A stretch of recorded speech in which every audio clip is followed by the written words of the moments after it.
Good evening. Welcome, everyone. This is the Marion City Council meeting for Thursday, March 8th, 2018. We do have one City Council member joining us by phone today, Randy Sternad. Please rise for the Pledge of Allegiance. I pledge allegiance to the flag of the United States of America and to the republic for which it stands, one nation, under God, indivisible, with liberty and justice for all. Thank you. Please be seated. Roll call, please. Mr. Draper. Here. Ms. Etzel. Present. Mr. Jensen. Present. Mayor Abou-Osley. Here. Ms. Gedalia. Here. Mr. Brandt. Here. Mr. Sternad. Here. Thank you. At this time, we have a moment of silence.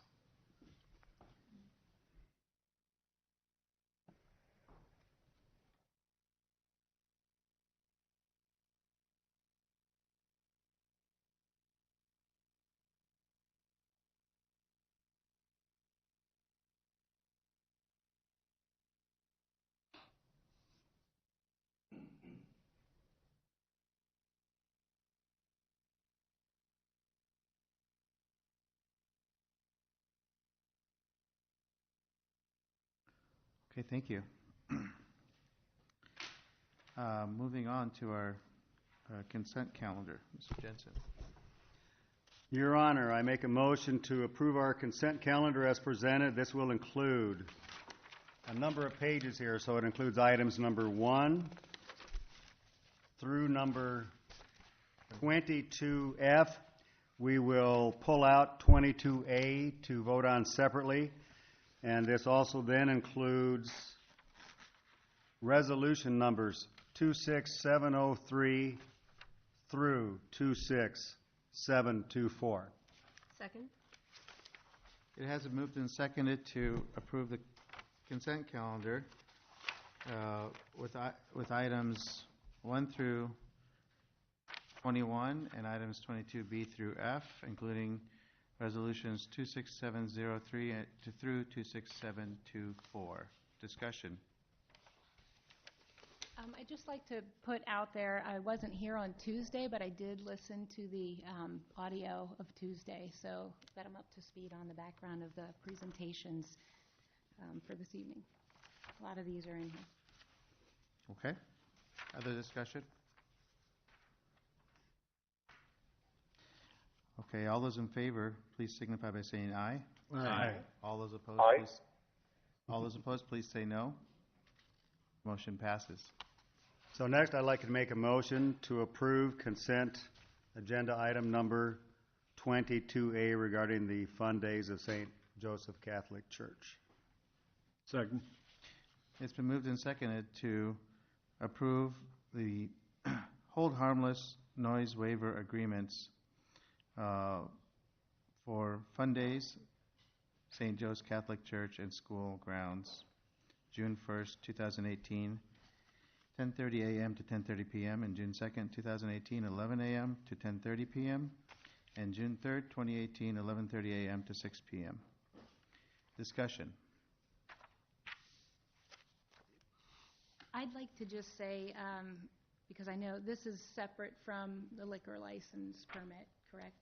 That I believe they said they would be applying for, even though we haven't received it. Correct. So I'm hesitant about this because it's early, and I feel like I know that they're going to do outreach to the community and find out how they feel about it, and I have not heard one bad thing from the surrounding community, so I feel like there's no reason for me to vote against this, but I'm very cautiously voting for it in hopes that it's a success and it doesn't have a lot of or any issues with it. I do applaud you on working with the Marion PD and hiring people and traffic control and all the thought that's going into it.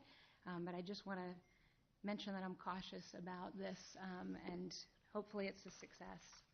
So I think the other comment I would add to this is the group from St. Joe's next year needs to be coming in here a lot earlier so that there are not any surprises or things getting pushed down to the 12th hour. So set that on your calendar a lot earlier. I know there's a lot of people here, so I'm just curious, is there anyone here from the neighborhood or anyone here to address this issue? Because we won't be discussing it later. This is the vote on it, so, okay. All right, further discussion?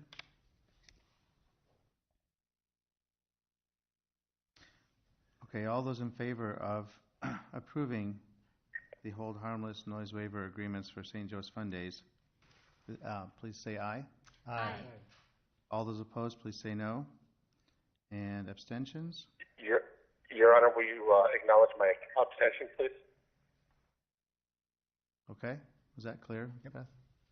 Thank you. Okay, moving on. Renee? Yep. Your Honor, I'd like to make a motion to approve consent calendar with Mayor Abu Asli abstention from voting and discussion regarding the following items as presented. On the agenda, they are items number 23 through item 25. This is starting with Resolution 26725 through Resolution 267, and Resolution 26726. How are we going to do this? Actually, would you mind have somebody else make the motion, and then you can. Okay. We'll turn over the gavel to Mayor Pro Tem. Thank you. Sure. Will, would you mind? Sure. I'll make a motion to approve the consent calendar with Mayor Abouasli's abstention from voting and discussion regarding the following items.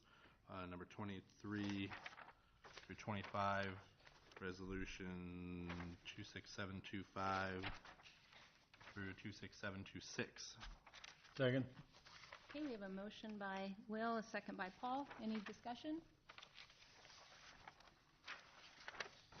Okay, seeing none. All those in favor signify by saying aye. Aye.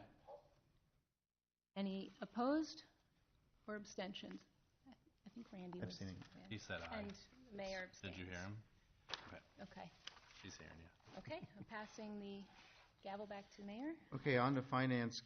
We have a public hearing regarding the fiscal year 2018-19 budget, and the public hearing is open. We have a presentation. Yeah, I got a few comments, Your Honor. The budget notice that was in the paper that was published reflected a couple of things. It had it requested the full amount of the backfill that we anticipated of $432,000, and we had also put in there a request of the emergency levy in the amount of $275,000. In doing that, that generated a levy of $14.308333. I know on Tuesday there was discussion, one, that we were probably going to get only two-thirds of our backfill, which is going to be a reduction of $144,000. And we had also, like I mentioned, requested $275 in emergency funds. If we were to reduce that, as was also discussed, down to the $144 that we anticipate possibly losing, the combination of those two would reduce the levy down to $14.22338, or about 8 cents or so on the levy. Also, a combination of those two would reduce the ending fund balance in the general fund from a little over $7 million down to just under $7 million. But we would still be at 39, or we go from about 41% down to about 39.7. So we'd still be well above our 35 that we have in our financial policies. But if council wanted to move in that direction, once the hearing is closed and the resolution is on the table, one would need to amend the resolution to reflect those changes. Okay. That's the entire presentation you have on the budget? I mean, I know we've Unless been you through want it. us to go into more detail on what was presented previously. Right. Anyone think that's needed, or? Unless the public wants it. Okay. All right, is there anyone here to speak in favor of approving the proposed fiscal year 2018-19 budget? Please come forward.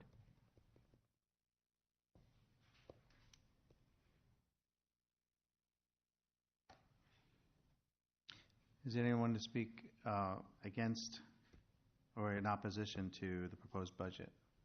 Please come forward.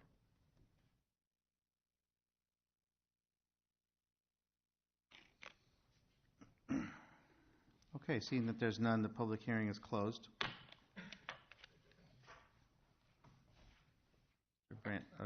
Yes, Your Honor, I make a motion to approve resolution number 26727, approving the fiscal year 2018-2019 budget. Second? So are we going to do It's that been, modified with the, We have to amend it. oh, it's been moved and seconded to approve resolution number 26727, approving the fiscal year 2018-2019 budget. Discussion. Your Honor, I make a motion that we make an amendment to the resolution 26727 to modify that to reflect the lack or the reduction in the backfill by one-third, which is about, what, 144,000? About 144,000. And that would reduce the rate from about 1430 to 1422. That in combination with the reduction in the request for emergency fund amounts. And we'll add that wording as well. Okay. I would How am I second supposed the to repeat amendment. that? Did you second it? I did. So Paul seconded it. Okay. All right. Any discussion on the amendment to the motion?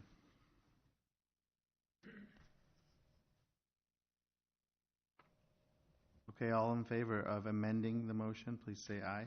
Aye. All those opposed, please say no. The motion is amended. So now the resolution is approving the fiscal year 2018-19 budget with a reduced levy, right, to 14.22338. Discussion on that, the amended motion.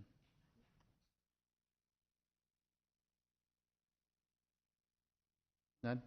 All those in favor of the resolution number 2627 as amended, please say aye. Aye. Aye. Aye. All those opposed, please say no.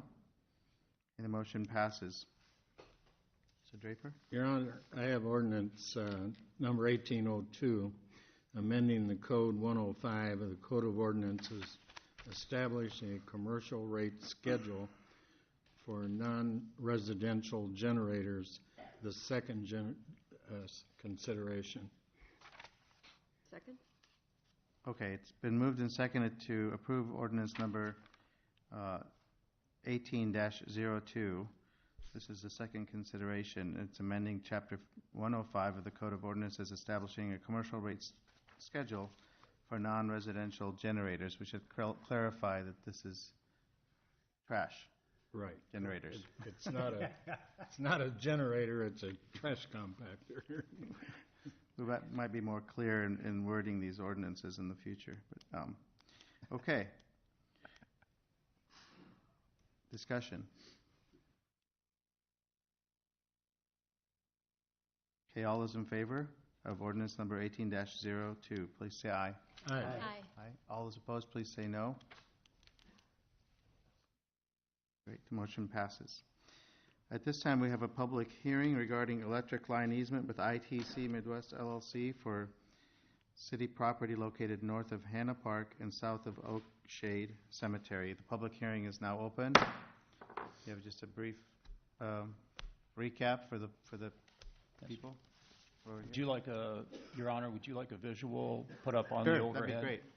The more, the better.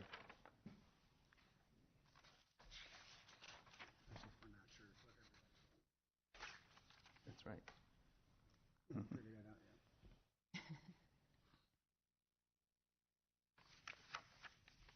Okay, the area in red on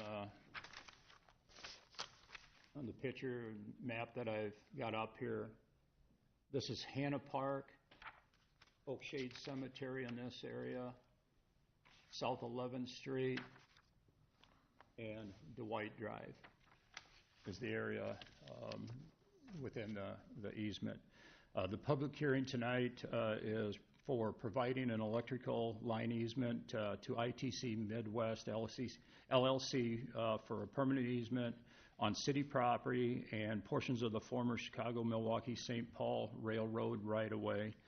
The permanent easement is for the purpose of maintaining, repairing, constructing or reconstructing electrical and communication lines and poles.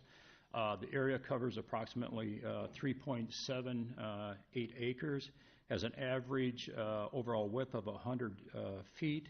And ITC will pay the city a one-time fee for the easement area of $32,931.36.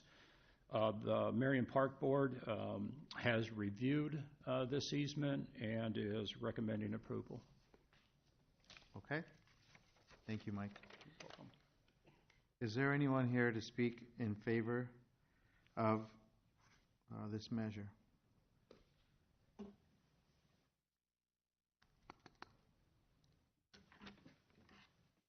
Okay. Is there anyone here to speak in opposition to this measure?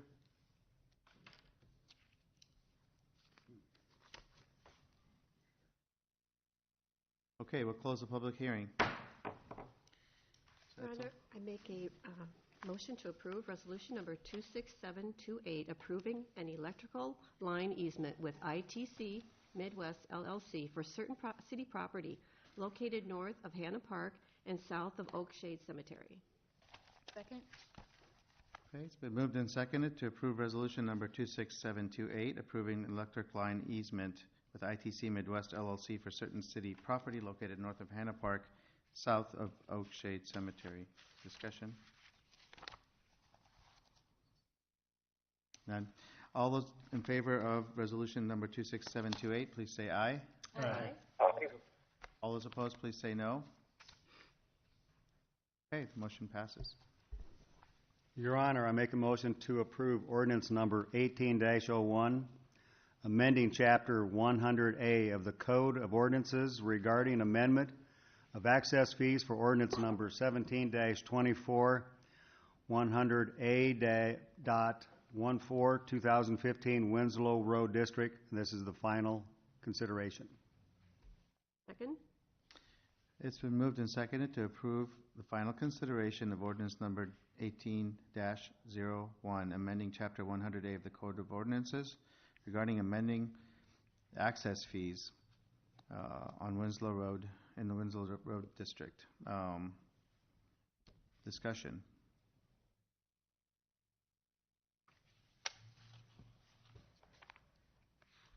Okay, all those in favor of the motion, please say aye. Aye.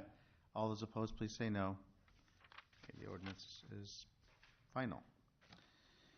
We have another public hearing regarding the 2018 sanitary sewer slip lining project. The public hearing is now open. Mike? Yeah. So briefly, this is a project where we actually go inside of the old clay lined and basically line the inside of the sanitary sewer so that we stop that infiltration from entering the sanitary sewer. For this project, we did receive 2 bids, and the low bid was from Municipal Pipe for $103,199.75, which was 61.7% of the engineer's estimate. A lot of these areas were in backyards, and so we thought they would charge a little bit more for that mobilization, but they did not. So we will likely be writing a change order to add additional locations, and we'll bring that back to council at that time. And what are the locations approved right now? Basically, there's 5 lines east of 10th Street, south of Brockman Avenue, and north of 17th Avenue. There's 7 lines east of English Boulevard, south of Douglas Court, west of Maple Crest Drive, and north of Park Avenue. There's 1 line between 1600 and 1630 James Drive. There's 1 line between 1595 Douglas Court and 1630 James Drive, and 2 lines north of 29th Avenue between 7th Street and 10th Street. And so these are all ones that are televised. We work with the Public Service Department to figure out where are we having issues and where do we need to get those lined. Going to instead of a residential-based treatment agreement to a flow-based treatment agreement, this is very important that we do this. This is to take care of leaking. Yeah, basically in keeping the that lines. groundwater out of our sanitary sewer, so we're not treating clean water. Right. So it'll help in our sanitary sewer treatment fees that we pay. Correct. Okay. So, Well, oh, we're not at discussion yet. That's just for the You're right. purpose of the public. thank you. Is there anyone here to speak in favor of this measure?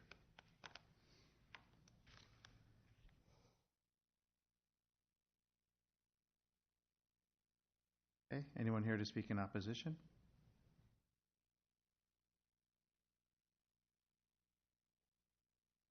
Okay, the public hearing is now closed.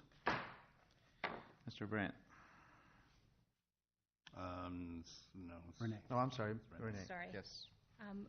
Your Honor, I'd like to make a motion that we approve Resolution Number 26729, accepting bids and awarding contract to Municipal Pipe Tool Company, LLC, regarding the 2018 sanitary sewer slip lining project in the amount of $103,199.75. Second. Third. So Had two who was the seconds. second? So we really, no, Kim, we did it well. Okay. Had it covered. Yeah. Okay. So the motion was made by Ms. Gadela, and the second was by Ms. Etzel, to approve resolution number 26729, accepting bids and awarding contract to Municipal Pipe Tool Company, LLC, regarding the 2018 sanitary sewer slip lining project in the amount of $103,199.75. Discussion. Yeah, I just had a question for Mike. So I think it's great that it came in that far under, and we might, and we plan to scoop some more people up that need it. Do we have the time with other concurrent projects scheduled, the department? Yeah, we've actually already started the process. Gary's been televising and getting additional locations for us. Excellent, thank you. Okay, other discussion or questions?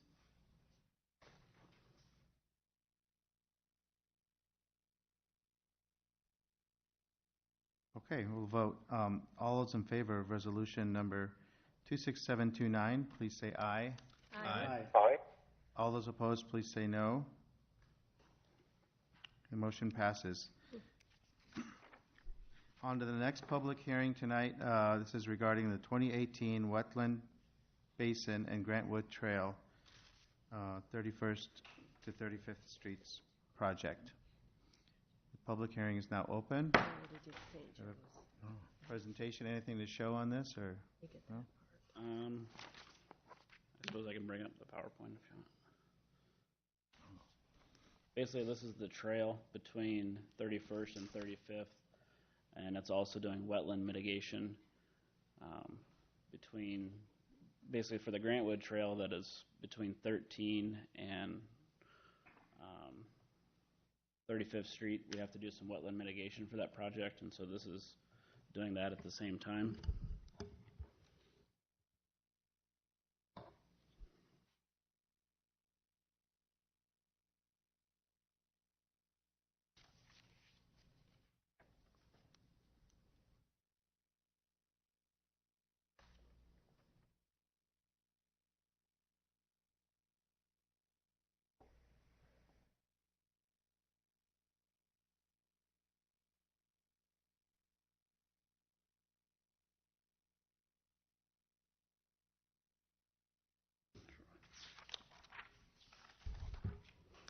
Picture may not show up.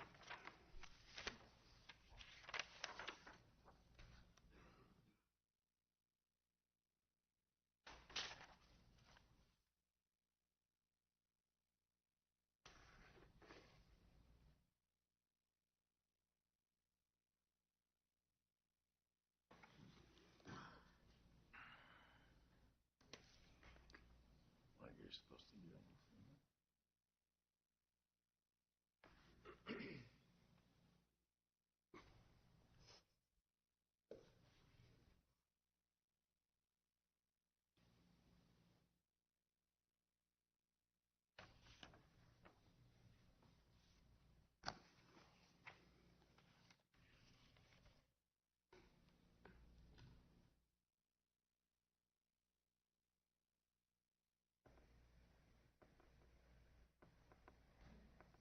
Pictures on the old one that we.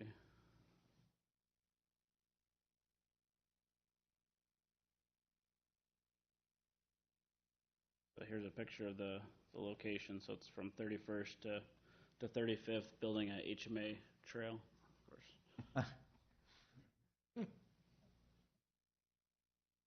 And then there's wetland mitigation that's occurring just west of 35th, and then also creating a detention basin to help provide for detention basically from that area. Would be east of the Legion. So it's doing a lot of things all together. For this project, we did receive 2 bids. The low bid came in from Pierce Tobin in the amount of $312,747. It was discussed at the work session that we were going to put rapid flashing beacons in at both 35th and 31st.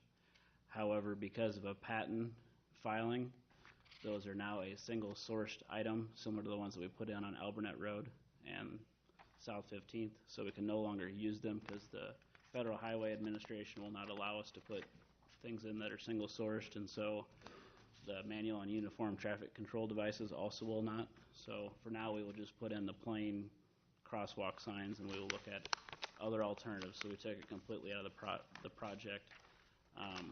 If the individual takes that patent away and it becomes no longer a single source item, there's no conduit needed, and we could just go in and install that stuff. It's all by solar panels and Bluetooth. So it's something that we could retrofit into the project later. Okay, thank you.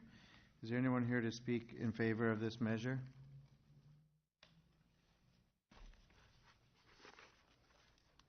Anyone here to speak in opposition?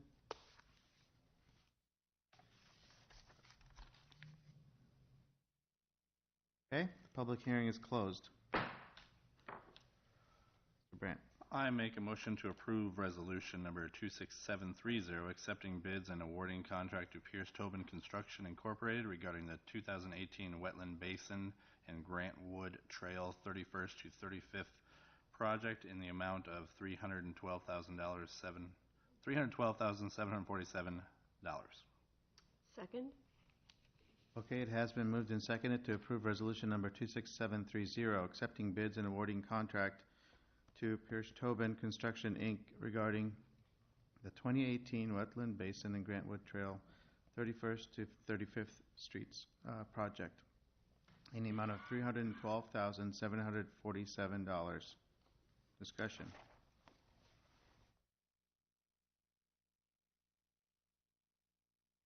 Okay. All those in favor of resolution number 26730, please say aye. Aye. Aye. All those opposed, please say no. Motion passes. This time I'll be turning over the gavel to Mayor Pro Tem. Thank you. Okay. At this time, we have a public hearing regarding the 2018 HMA resurfacing project. Mike, do you have anything to present? Yep. So for this project, we had a budget of $750,000, and then the bids came in good last year that we had additional approximately $74,000 for a combined budget of $824,000. With that, we can put down approximately 6,200 tons of asphalt. So there's actually 12 locations. It's 4th Street from 3rd to 5th, 9th Street from 9th to Central, 9th Street 1st to 3rd, 11th Avenue 3rd to 6th, Country Club Drive from McGowan to 16th, 14th Avenue from 12th to 14th, Lucor from Hunters Ridge to 200 feet north. So basically there's a section up there of Lucor that we're reconstructing, then there's a taper that we're putting in there, and there's just a section of bad old county road that's seal coat. So we're just going to overlay that section to get us by for now.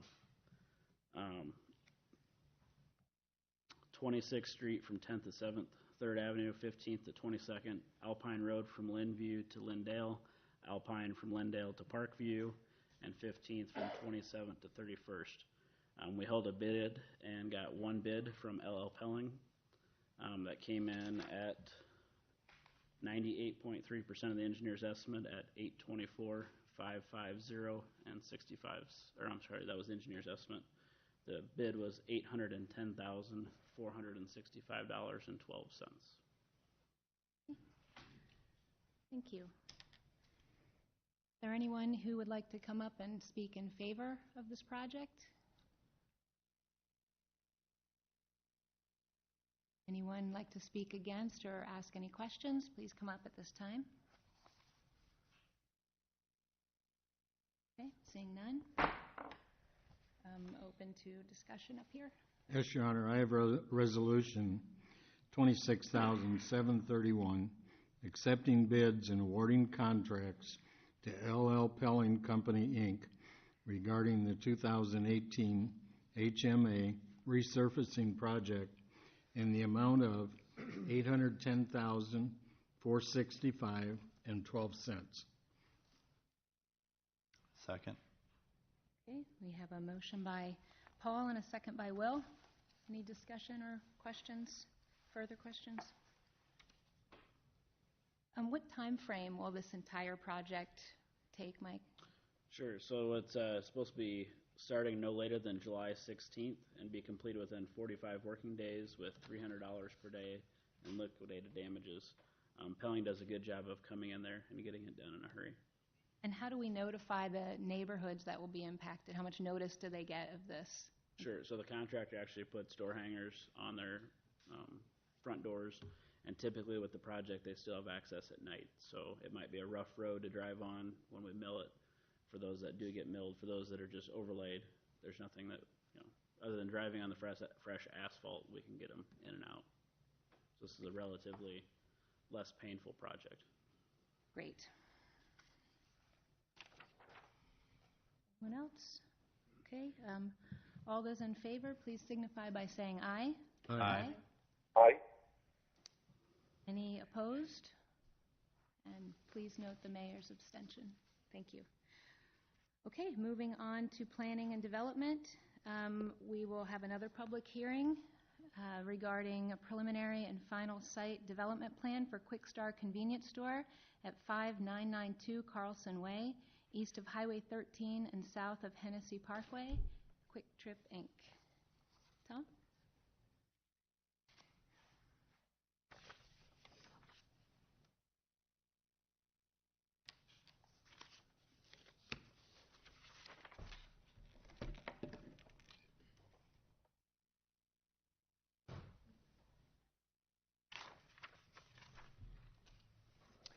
Good evening, Council. What I'd like to do is start out with just kind of what the project is. I think there's quite a few people here to speak or obtain knowledge of the project. And so I'm going to go back a little bit on the zoning and kind of what we're here to review. So the project is a Quick Star development. It's proposed to be located out on Highway 13 south of Hennessy Parkway, and it's a part of the Squaw Creek Crossings development. I think the council is probably pretty aware of the history on this, so I'll be brief. So the project area was the former driving range on the corner out there. Developers bought the property. It was zoned commercial, general commercial C3, which has limited design standards, limited processes for review. However, when you do a development such as this and you have multiple lots and private access ways, it gets difficult to develop within the constraints of a general zoning ordinance. So when the project was brought in, the discussion was that it would likely be best to develop it under a planned development ordinance. So we spoke with the developer. They hired Shive Hattery, who went through the process to complete a planned development ordinance or a planned development document that we reviewed and brought forward to the Planning Commission and City Council, and that was kind of the guidelines for how the property would develop. With that rezoning, and because that's a part of the project, we review every project in this development against those guidelines. And so we've done that in the past. You've seen the DePaco project come forward. You've seen the two strip center buildings come forward. In your packet on Tuesday, you saw the hotel project that's being proposed that will also be brought forward as a part of the review process. So just for clarification, this is the document. It's a pretty substantial document, and I'm not going to walk through it all for you, but it outlines site designs, landscaping standards. It discusses signage.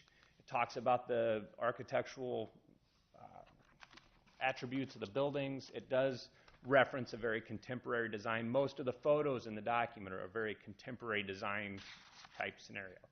So just so the council's aware, this was the document that was presented to us reviewed, Planning Commission recommended it, City Council has approved it, staff reviews it and makes recommendations on all the preliminary and final site development plans that come through this area for, we make recommendation to the Planning Commission then makes recommendation to the City Council. So we're reviewing it against the standards. So the project came forward, location here. It's fairly consistent with what the overall site development plan was identified for the area. The specific layout for the Quick Star convenience store, Highway 13 being in this direction. Carlson Way is the new street that would be just east. So if you were going north on Highway 13, you would take a right onto Hennessy and then another right onto Carlson Way. So the project area or the convenience store has got streets on three sides. The pumps would be facing to the north with a canopy, typical canopy. There's signage, I believe, on both sides, one facing north, one facing south. The building is set back to the south side with parking along the north and east. The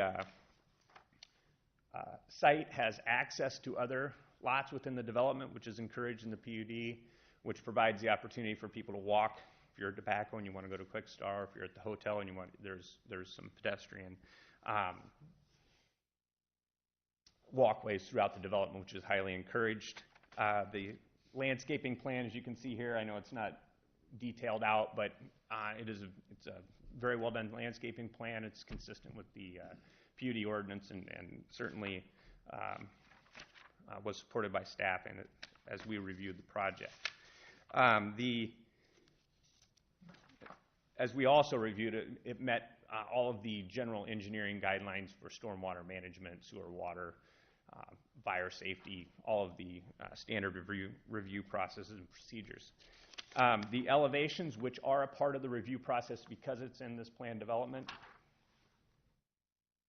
district, are as follows. So you've got this is an elevation of each side of the building. The building is primarily brick. The roof line, the green banding on the roof, is a steel structure. It's a faux roof, so it looks like a roof, but it doesn't peak, and it's a flat roof behind it, which really is neither here nor there, but that's just how that project is brought forward. In your staff report, it's referred to as a faux roof. Signage is located on the north, the south, the north, the south, and the west elevation of the building. There is a ground-mounted sign that would be placed in the front. It's about 12 feet tall. I did not bring a photo of that, but it's would be have a video board and then the pricing structure like you see with most other gas stations. There also it complements the building, same brick and architectural style.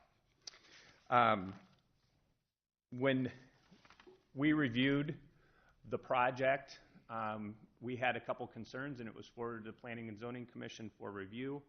On Tuesday, I handed the council out a memo that spoke to the four primary issues.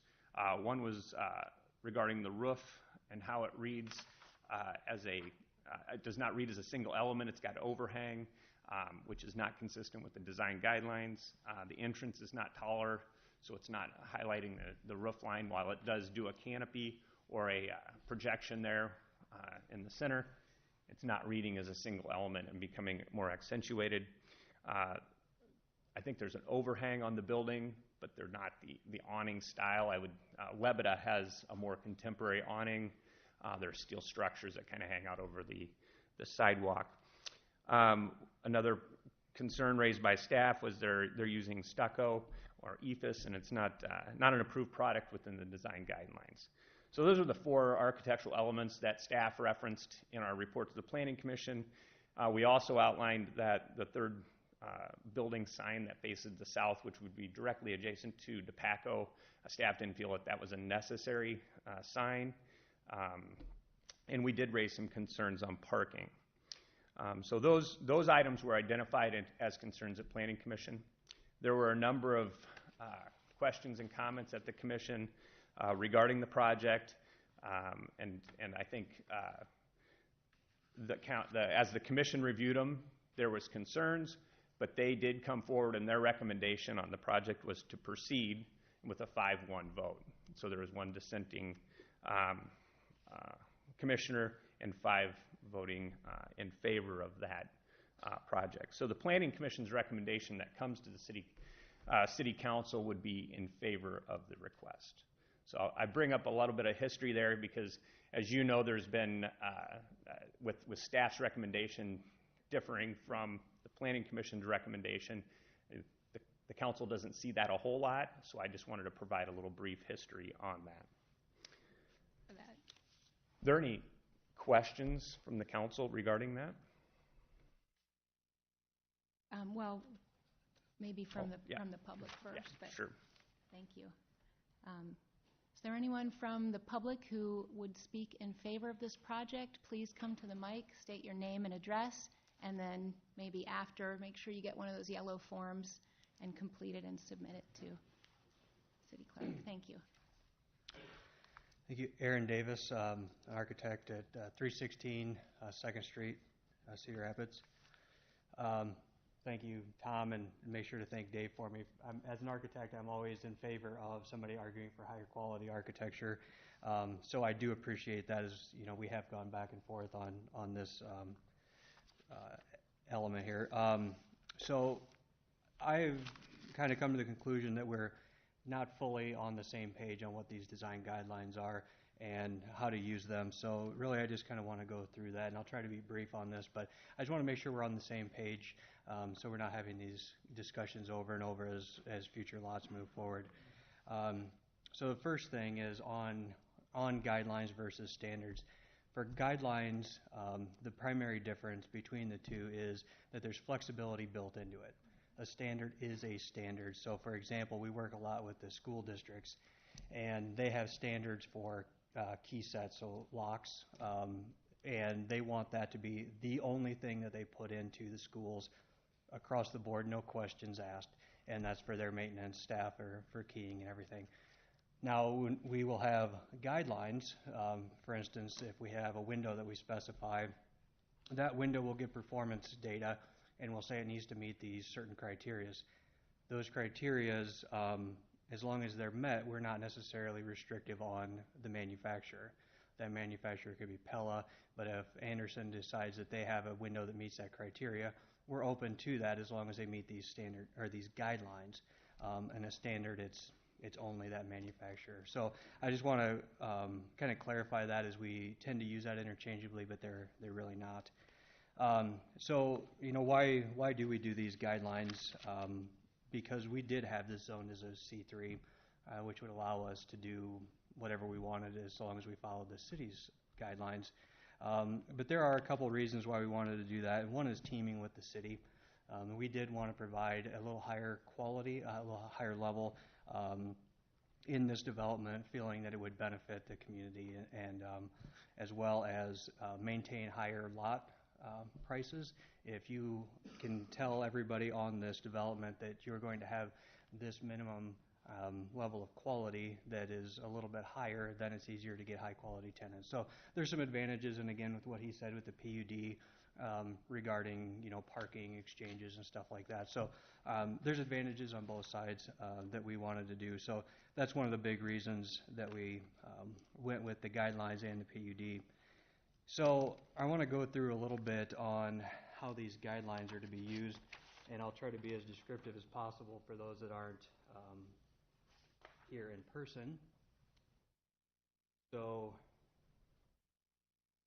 I'll read through here. So it's just these couple paragraphs that I want to go through and just kind of explain what they are, because to me it is clear, but I understand as an architect sometimes this stuff isn't as clear to everybody else as I think it is, because this is my world.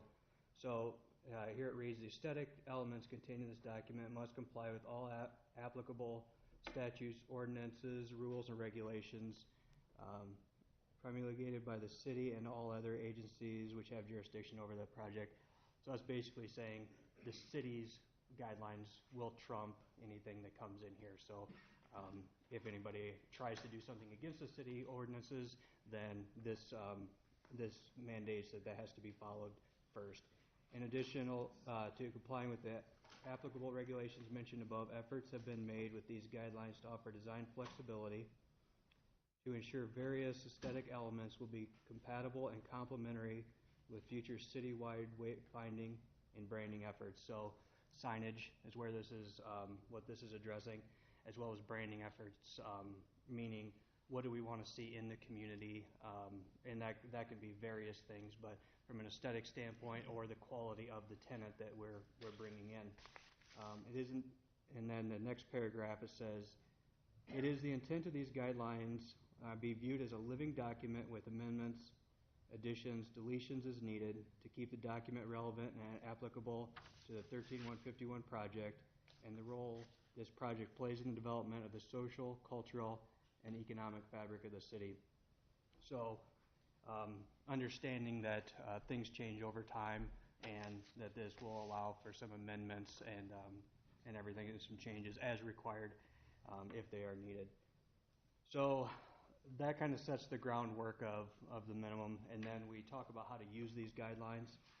It says, it is an interrelationship between the various structures, the natural elements, so the architecture and the landscape surroundings, that can define the form and physical environment of the project. Yet it is a design aesthetic that serves to create an understandable, attractive, and cohesive environment of unifying public and private spaces. Aesthetics are critical to vibrant public realm in any city. So starting to get into the aesthetics. While this project must contribute to the character of the city, it is coordinated in its coordinated manner. There are many different ways that an appropriate contribution is realized in the detailed design. So here's where we start to talk about it can, as long as it meets some of these things that we talk about up here, it can manifest itself in different ways. These guidelines, therefore, are expressed in descriptive qualitative terms that indicate an intended design character that will achieve a visual enhancement to the necessary functionality of and this should say, the development. So really looking at, does this add value to the development? Is this something that is maintaining or bringing up the quality of the development or the community? The guidelines leave room for the inventive solutions by the landscape architects, planners, engineers, and architects tasked with the design of implementation of this project. So we're not wanting to limit this to this is exactly how it's done. We want there to be freedom in this process, and that starts to indicate that here. The purpose of these guidelines is not limited to creativity, but to ensure that creativity is working as desired direction and within a range of acceptable choices focused on achieving the goals and objectives of the community. So this is a key sentence in here is that we need to be looking at is what are the goals and objectives of the community, and are we meeting them with the buildings that go into this project. The phases are implemented, designed, or reviewed. A specific proposal requires decisions on the aesthetic details in relationship to the design intent of the guidelines. So here we're going to see that as these things progress, we may be reviewing these buildings independently. In using this document, greater emphasis should be placed on effective interpretation of the statements of the elements' intent rather than the particular examples used to illustrate how the recommendations can be realized. So this, I can write this, but I need to give examples in a guideline because you can't really design a building off of these paragraphs, right? So that's where we start to get into what we've looked at before, where we have different architectural styles that we see in here and building elements. Now, what that's saying is these elements, as long as they meet the intent, don't have to be exactly this. So I give you an example of this primary entrance height to be higher than the main building. So if I have a 4-story hotel, for instance, I'm not going to bring my primary entrance up to 5 stories. That would look ridiculous. So as long as the entrance meets the intent, which I guess, then we can discuss what the intent is, but to have an emphasized entrance, then that meets the intent of what it was stated for. So I can't extrapolate this building, which is a retail building, out to be something that's 4 or 5 stories and have it look exactly like this. So that up front is the intent of how this is to be used. And if we look at one more thing quick here on that intent, it shows when we talk about building masses, under the roof category here, must be organized and designed as carefully as the other primary elements of the building, embodying shelter and variety. So again, as we start to see through these guidelines, we're not making these standards. We're opening to interpretation as they are. Up to a lot of this stuff is up to interpretation, right? So we do, if you go to the back here, we give a lot of examples of what we are intending, materials and everything. But if you flip to the back page, we do have a modification section here. And the point of the modifications is understanding that exactly what I put in these guidelines isn't exactly what's going to be built. So I can get into some different examples here, but I'll just read this so we are on the same page. The aesthetic guidelines are intended to be flexible. So again, into the guideline standpoint, the aesthetic guidelines committee, which we have made up of 3 people from the Squaw Creek Crossing 13151, and then a city representative. And the way that this aesthetic guidelines committee is made up is 2 financial stakeholders and then somebody who's a little bit more objective in the design that can push back, which is myself, on enforcing it. I don't have financial standing in this development. And then they may recommend a variance for an individual team if it is inconsistent with the aesthetic guidelines. For a variance, the applicant shall provide these other conditions. So the primary reason for this modification is because we know that we have some stuff set forward on custom buildings. Well, what happens if you get a tenant that has a brand standard and is something that would be fantastic for this development from bringing people in, as well as the community? That's something that's really well supported. This is allowing us to make a case-by-case decision on whether we would allow something like that or not. The reason it's important as a case-by-case is because if we do allow one modification, you're not just opening the door for everything. And so we do allow a couple other modifications, as you'll see here. In the materials group, we start to see that there. I'm not listing every material that can possibly be used within this book. It would be very, very lengthy. We have it all throughout with landscape here. Anything that is an alternative material must be approved from the landscape architect. And as you see here, we have a tremendous amount of plants that we have listed, and we still understand that we're not going to be able to list every single plant species. So there are variations that we can allow that will still meet the guidelines. So what is the format for submitting anything from a modification standpoint? Do you guys all have the design deviation request form that, Mike? Yes, that was the document I handed out at the beginning of the Letters. meetings. There were 3 Yeah. or 4 documents stapled together. It starts with the letter of, Oh, yeah. Sorry, I did not Back explain that, page, but yeah. there's some correspondence from the community and as well as the deviation document and some reference to additional parking. So this essentially, from an architecture world, this is a relatively standard form. We see this a lot when we're designing buildings. It's a substitution request form, essentially. So we'll list out a bunch of products, and we know that there will be substitutions. We can't list every single product ever that could be included in a building. We list out some criteria, and then if they feel that they meet that, they can submit this to us and we review it. What's important about this, like I said, is it's a case-by-case. So one window manufacturer comes in and they meet the criteria, and we say, yes, you're a good quality manufacturer.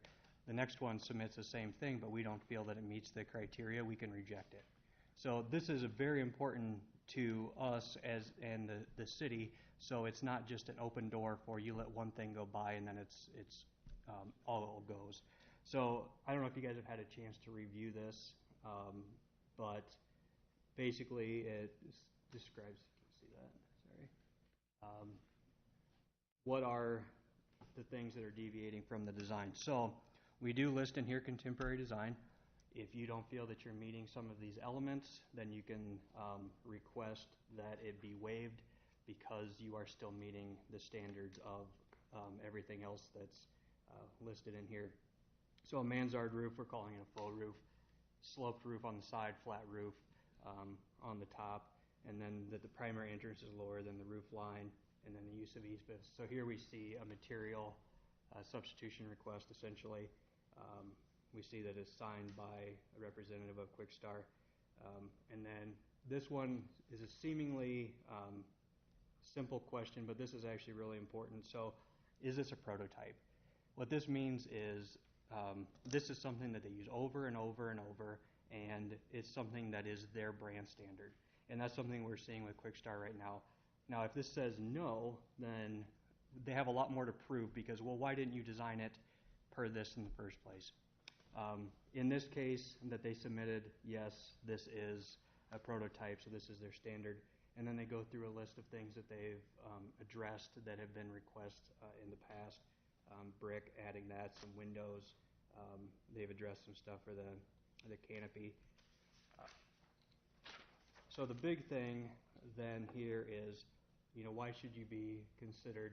So then it goes into some other questions on the overall standpoint. And the overall quality, one of the reasons they're saying that they meet the guidelines is the overall quality of the building from a material standpoint, and our business model meets the overall quality of development. The material being brick is one of our better materials that we list as a standard material, and they're all brick. And then our business model, so that goes back to, are they adding to the value of the community that we had talked about? And then here they list why they should be considered for those things. So you have that in front of you. I won't belabor on that, but I think what we need to be really evaluating on this is, does this tenant add to the overall value of the development to the community? And are we willing to allow the flexibility that the guidelines clearly indicate here to approve the deviation request? So do you guys have any questions on that? I kind of went through it a little quick, but. Maybe not yet. Maybe we'll hear from anyone else who wants to come and speak in favor. Thank you, Aaron.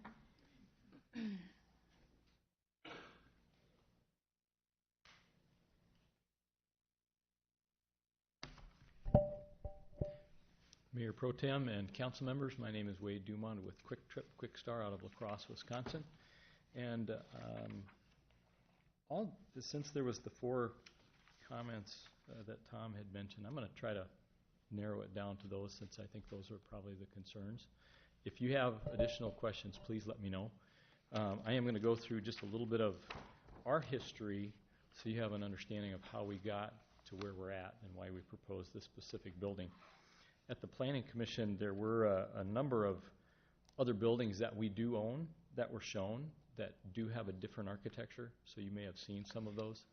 The majority of those are actually acquisitions, so we bought an existing store and we had that architecture already there. We have built some differently than what we have proposed before you today, but that was about 10 years ago, and we went through the process of trying to evaluate, is there a different style? Should we look at different ways of designing?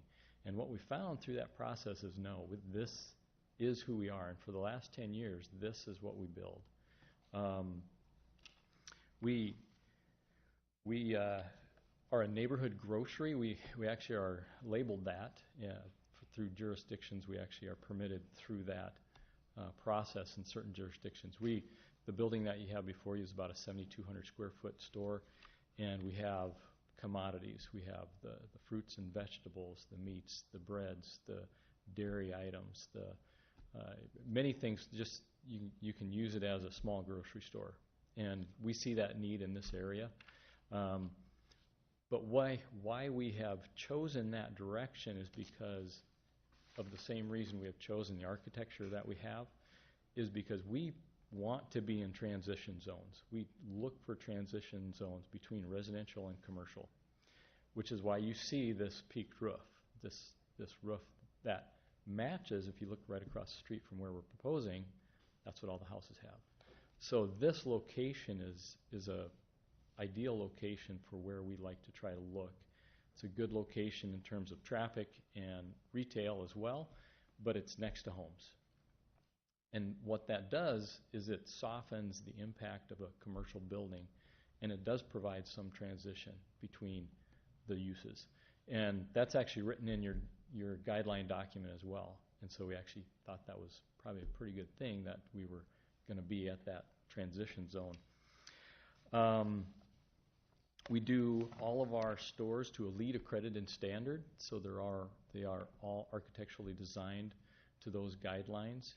And so we've built this store many times. We do about 50 a year, and this is our brand.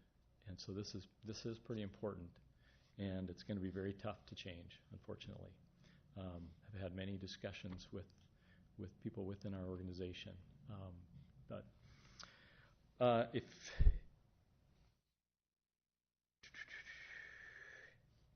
And again, we made some changes, and we can make some additional changes. I don't think they're going to help. We can put a peaked roof on the canopy. That's not going to probably be something that again, it's not the same thing that's visually shown in some of the guidelines, but in terms of the written guidelines, we think we meet it. So there's some other things we can do, but I'm not so sure that it would go the direction that staff has indicated they'd like us to see.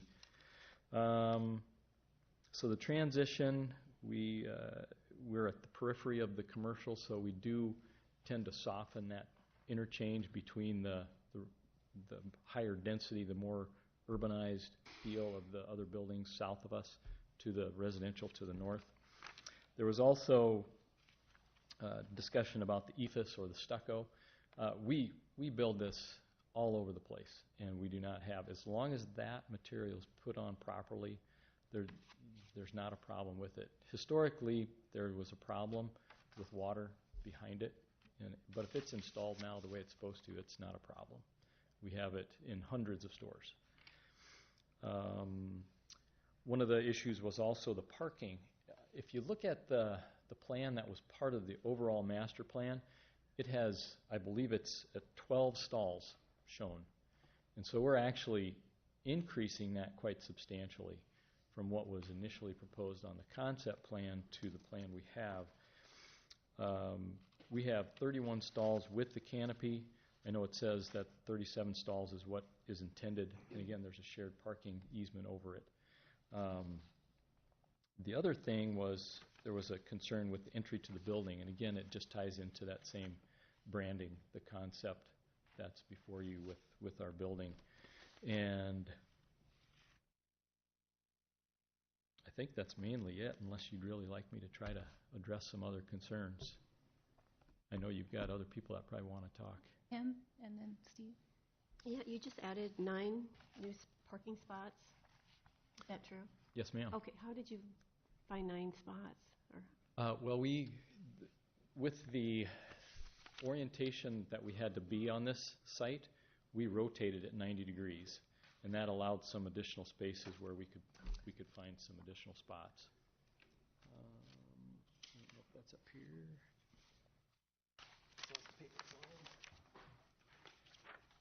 Did you see where he's putting them? Parallel on So if you noticed on this plan, the canopy was in this location, and we've placed the canopy on the north side.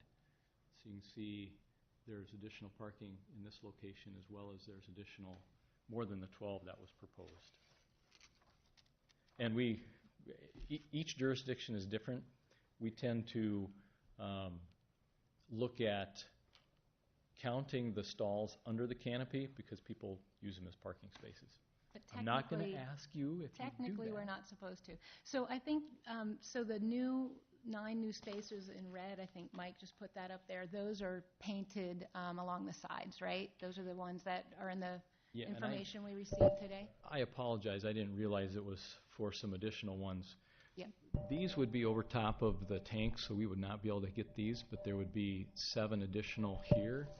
And so, and again, I know that not counting the canopy stalls is something you don't want to look at necessarily. People do use them as parking spaces. So that would actually get us to the 38. So one more than if you count the canopy stalls. Okay. So just trying to get it up as much as possible. Thank you. Good. Anything else, Kim? Steve? I have two questions. Yes, sir. One is on the signage. So we kind of got three areas here that our planning department really talked about. One was the third signage on the south side of the building, and you've got signage on plenty of other areas. Why do you feel it's necessary to have a sign on the south side of the building, which has no road going past it? It just faces another commercial building. There is some visibility from the highway from that side because the Dupaco is oriented a little bit differently. It's got an angle, so there's some visibility. So that's why we placed it on that face. We can take it off if you'd like. Well, I'm trying to get to a point of seeing what are the concerns, what are the issues, and how do we minimize those. Yes, sir. Another question I have is, and I've had some discussion with the developer as well, did the developer offer to pay for the cost to get your plan or your building more in compliance and eliminate some of the concerns that the building department or that the planning department had? Personally, I don't have any knowledge of that. Okay. Thanks. Okay. Anything else at this time, Wade? Okay, thank you. Thanks. Anyone else from the public who would like to come up and speak in favor of this project? Please state your name and address, and then make sure to fill out one of those yellow forms.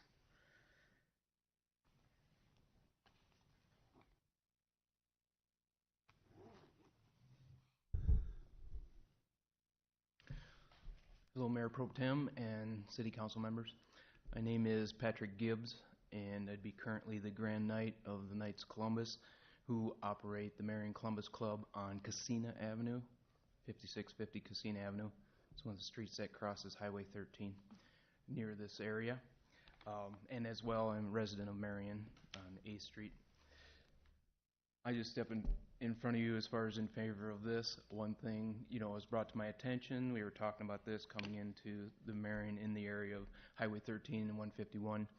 And it was pointed out where the other Quick Star locations are, because there's another company, Quick Trip, that spells with a Q, in the area, and that would be on 32nd Avenue in Cedar Rapids.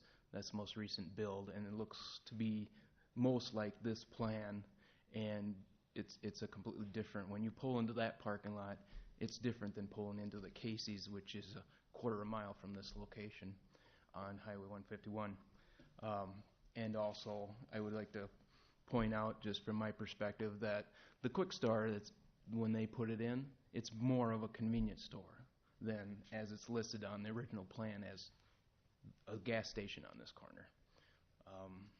And one thing, if you hadn't went and looked at the other locations, another one is across Williams Boulevard, where JCPenney is at, and then another one that was built, it's been there a little while, at Wright Brothers Boulevard, going to the airport.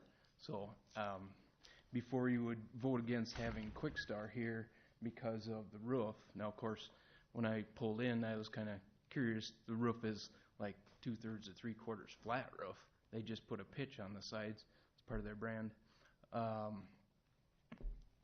think also the entry is a breezeway, which in most of the gas stations I pull into, it's just a door, and then in the winter it's a fight. Well, with the breezeway, it made it a little easier. Whether that makes that different, but I don't see where the roof makes that much more difference. But I thank you for letting me speak tonight, and I think it'll improve the area as far as people walking up. One of the things on 32nd Avenue they did put in that looks like they might have space here, and maybe the guys could speak to it, whether they put in permanent tables with seating, the outdoor, sturdy structure type.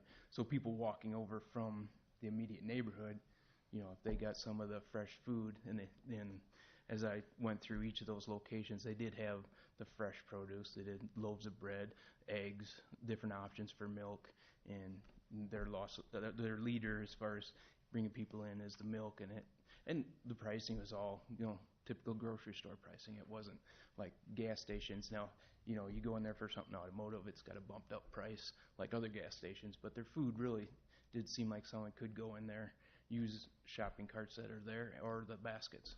So, other than that, thank you for your time tonight. Thank you, Patrick.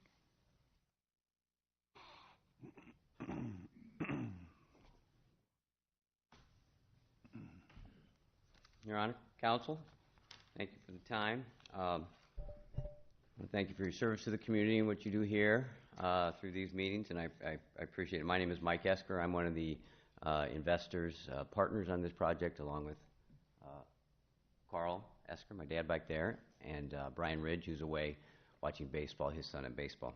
Mike, can you just state your address too, please? Oh, Mike Esker. Business address is 1104 7th Avenue in Marion. Residential address is 4110 Whitewood Court, northeast in Cedar Rapids. Thank you. And just to clarify real quick, I actually talked to Wade's boss, Hans Zietlow, regarding to your question about the developer requesting to offer some help with that stuff. So when we were pulling this project together, and when we were pulling this project and these buildings and this thing together, we really wanted something nice. Obviously, we hired Chive Hattery to help us with that project. Something really to serve the area, the neighborhood, and the community as a whole, but also to serve some of the visitors that are going to be coming through Prospect Meadows and those baseball families. And finally, as a local ownership group and being invested in the community, we really wanted something that we could be proud of as well. And that's why these guidelines and what we've got pulled together here. But, as we were looking at this, it wasn't just the physical aspects of the buildings, as Aaron alluded to. We really wanted, place a high priority on the quality of the businesses that were coming, right? And so, and we really felt that was going to lift up the neighborhood and the community as a whole. So, we believed, as the guidelines kind of address, is kind of a holistic view of this in totality as we look at this thing, not just the physical, but kind of the business. And I think, again, Aaron addressed that. And really, the overall goal and intent and objective is really to be better at meeting the needs of the community. So, was at the Medco event yesterday, and Lee Eilers gave a nice little talk. He talked about the things that really make Marion great, and he talked about what's on the inside and not what's on the outside. Lee mentioned things like heart, humility, character, attitude, excellence, and those wonderful things. And that's the same with us, what we're looking for, to really raise the bar in this development. So tonight, we're here hopefully to welcome and approve a new hire, a new business to our project into the community called Quickstar. So, and I think there's overwhelming evidence to support the guideline changes or the deviation, to approve that and to approve this project and to get this project started. And as the little wristband says, if you didn't all get one yesterday, right now. So I believe the other thing is, in terms of what's going to happen in the future, I believe we've established some credibility for what we want and the track record that we have with what you've brought forth. You've seen some things. I think Tom showed a few things. And so the Dupaco building obviously is getting darn close to being done. That was brought forth. The strip malls. I'm going to show a couple examples here. As we talk about this, you'll be seeing this, the hotel project that hope to be coming soon. Still working on some things on that to try to bring that to fruition, but we've got some good momentum with that. And regarding the hotel, as you talk about who we want to bring out here with Country Inn Suites, one of their, we recognize that guy there, right? Community leader and family man. Country Inn Suites means hospitality and touches of home, right? How perfect. That's really, that feel is really what we're looking for out there. So, and then the strip mall, as I said. So now we have a fifth building up for approval, the Quick Start building, which we think is a great building. By the way, Quick Trip and Quick Start kind of used interchangeably, so you may see some things here in my presentation. You've heard some things about that. So we've worked hard with planning and development to try to get things together. They've made some accommodations, as you've seen, but we do have a deviation kind of with a roof from where we're at. And to really help align more closely with the guidelines, as I said, we've offered to assist, and that was with Hans Zietlow, who's Wade's boss there, and the director of real estate and one of the family members. It's a family-owned business based in La Crosse. And they just, everything about the process has been great. But, as Wade indicated, their brand, their signature, their history, their story really is kind of, that's it, and there's really not a lot of compromise there. So, if we're flexible, as the guidelines allow, as you talked about a precedent, what's going to happen out there? There's really no precedent out there, and I guess as long as I'm involved, not on my watch, we're not going to be, hey, you can't use that for us. Everything is different. The circumstances are different for every building. So I'd rather you not see my bald rooftop all that often anyway. So, you have to approve everything that comes through here anyway. Everything is going to come through this process, and every situation and circumstance is different. So I just want to make sure you're aware of that. Anyway, so we're hopeful that you say yes and approve this tonight. Talk about this brand new store to the neighborhood.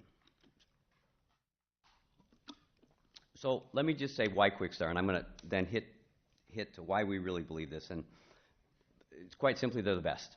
And that's what we're trying to get to. We want the best development we can get, and they're the best. And I'll highlight those things. I've heard about them personally from my daughter. She's studying nursing in college and doing ROTC, and she loves it. She says when she goes there, they're the friendliest, incredible staff and employees they have, and it's such a great experience. So when she's out for a run, trying to replenish, rejuvenate with her unit, she loves to stop by the Quick Start. We also did our own little research online to learn about them. Wade and the group is very humble, so I'm going to brag a little bit about them and why they're really great for the neighborhood. So I've got 9 reasons as to why the developer approves this deviation, and we're recommending you to approve the deviation as well. And again, the overall project does meet the overall goal, spirit, and intent of our guidelines. All right, number 1. As we talked, it's a nice transition. Aaron and I argue about this a little bit, but here's the site where it's going to be, where it was a year ago or so, and you see the houses, the residential stuff to the north. Okay. It's a beautiful and very expensive building. 100% brick around it, windows, glass. They incorporated a lot of LEED tools and technology, which is a pretty great advanced kind of way of building buildings. P&Z committee recommended approval. You got a great group there, smart group of citizens really interested in the community, and they recommend approval. I think that's fantastic. Dupaco is going to be the neighbor there for looking at that building for the next 30, 40, 50 years, and they wrote a letter of support saying this is what we don't mind, we love it, and I'm just going to read you something from that.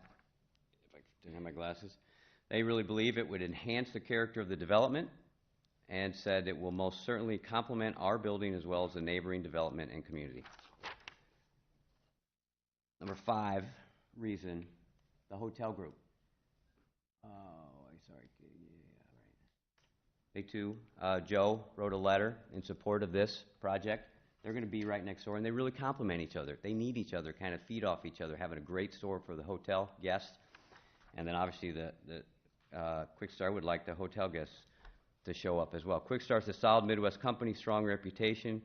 Not only enhances the overall offering of the development, it's a good addition for the city of Marion and local residents. I'd urge the city council and planners to support Quick Start in their proposed addition. Top customer service. In terms of the quality of the service that they provide, one of the things is, who's number 1 customer convenience retailer in Iowa? Oh man, I got that. Quick Start, right? And there's an organization, that's Gas Buddy, that does a survey that says who's number 1 in each state. That's what we want, number 1. And here's a map. You can see where they're at. The Quick Start here in Iowa, but Quick Trip in Wisconsin and Minnesota. You see QT and Hy-Vee and Come and Go, a couple others. You don't see Quick Start in the other ones because they're not in those states. One of the neat things about them, too, is makes them healthy. This is a blue zone community, healthy hometown. There's a group called Partnership for Healthy America, a nonprofit based out of Washington, that their job is to try to push healthier, work with consumer goods companies and retailers to try to get healthy products into communities. Quick Trip, Quick Star is the only convenience store, first convenience store to be part of this organization, and they're you know, they make a difference in a community and a neighborhood. So here's just some comments about it. Recognized for providing consumer options that are healthy. First to join the Drink Up effort. Quick Trip is making healthy choices convenient. Absolutely, that's what we want in our development. That raises the bar there. What's the Drink Up effort? Just to highlight that real quickly. That's where they're pushing this stuff, right? Instead of getting your sugar water, drink up some of this. So excuse me. And ironically, went out to look at some of the stores. I took a shot at the airport one, and there's some of the fresh fruit there, and there was a young man picking up 3 apples and a thing of water. So, you know, they're walking their talk. Number 9, how about a great place to work? Number 2 in the state, recognized by the Des Moines Register, top places to work, right? 2017, large company employers. Hey, let's look at some other companies just to see what category they're in. How about that? Van Meter Group, number 5 in midsize. United Fire Group here, fantastic organization. Same group, number 13. Grantwood AEA, 16, and right here, Farmers State Bank, number 24, midsize, top places to work. Great stuff. Quick Trip shares 40% of their pre-tax profits with workers, offers health insurance, other benefits to employees, 401k savings plans, and a month-long sabbatical after 20 years of working with the company. So this is who we're looking for. This is what we want out there to raise the bar, not just physically, but internally in terms of what's going on in that community. So anyway, we've reached out to some of the neighbors because of the construction and everything else going on out there, and we've got some very positive feedback, from especially in the Squaw Creek Village.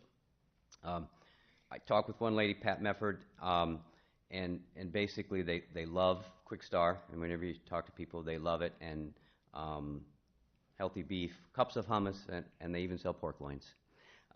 So anyway, it's a win for the community there. It's a win for the neighborhood. It's a win for the visitors and the baseball families that are coming. This is a great thing for the community overall. So we come before you this evening and respectfully request that you approve the deviation and approve this project for Squaw Creek Crossing. Thank you. Thanks, Mike. Anyone else to speak in favor of this project? Please come up, state your name and address. Grab a golden ticket. Good evening. Mark Dobbitz. I'm representing Culligan Water out on Chandler Court on the east end of town. I was asked to say 1 or 2 words in looking at the businesses out there, what we need in terms of businesses, food options, gas stations. You know, if you look at the design standards, what's present from steel pole buildings to wood buildings, flat roof, pitched roof, I think Quick Star is a great ad. And as a business, it's something I'd like to see Quick Star out in my neighborhood. So that's it. Right. Thanks, Mark. Anyone else like to come up? Kelly Messer, 103 Partridge Avenue in Marion. Being a young mom with young kids, when we're out and about going to soccer tournaments, we tend to stop at the Quick Stars because of the clean and the well-lit areas, just to grab cheese sticks and bananas and apples. And I always think they look nice and clean, and so that's it. Thank you, Kelly.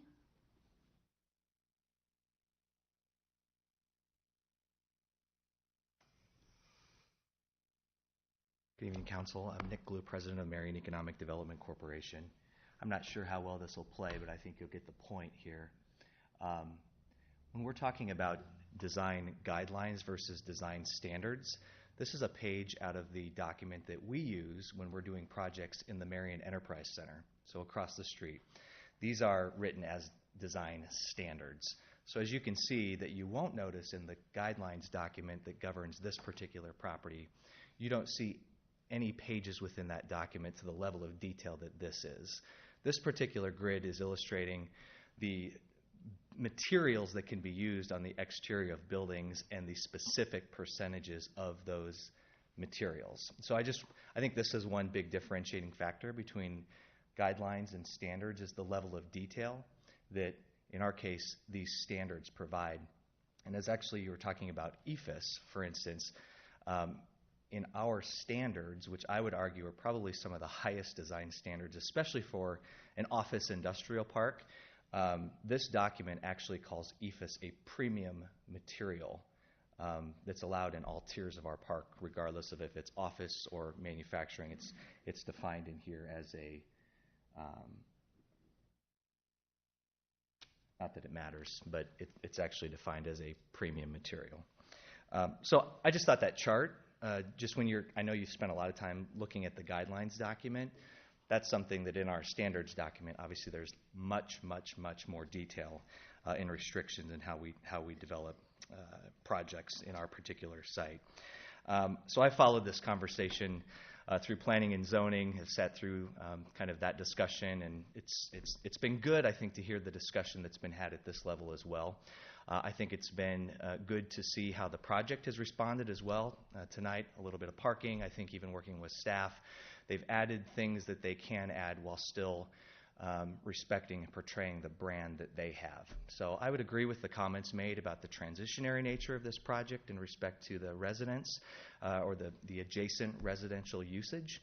And I also think it's important, I believe as Mr. Esker stated, the track record that this development is bringing forth. So Dupaco, I think staff indicated spot on as far as the intent of the guidelines. The hotel, similar. One thing that hasn't been talked about, if you go up and look in some of the files today, there's actually 2 of these strip mall buildings as well that have been submitted for initial review. Again, spot on, I think, with the specific pictures that you see when you're flipping through that document. So I think this is a great project. I think at the end of the day, we're going to be pleased as a community with all the projects that will be built at this Gateway location, and hope you'll consider approving this project. Thank you. Thanks, Nick.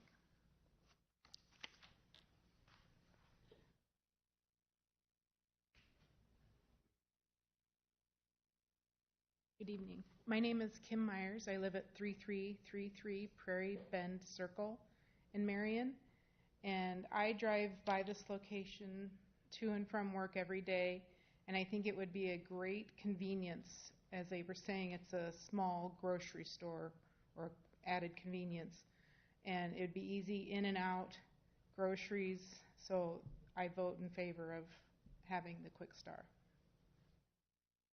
Thank you, Kim. There's a gentleman who is, on his way up, who will be patient. Thank you. My name's Carl Esker, and I live in Hiawatha. I don't live in Marion. I'm sorry about that. I'm supposed to be a silent partner in this development.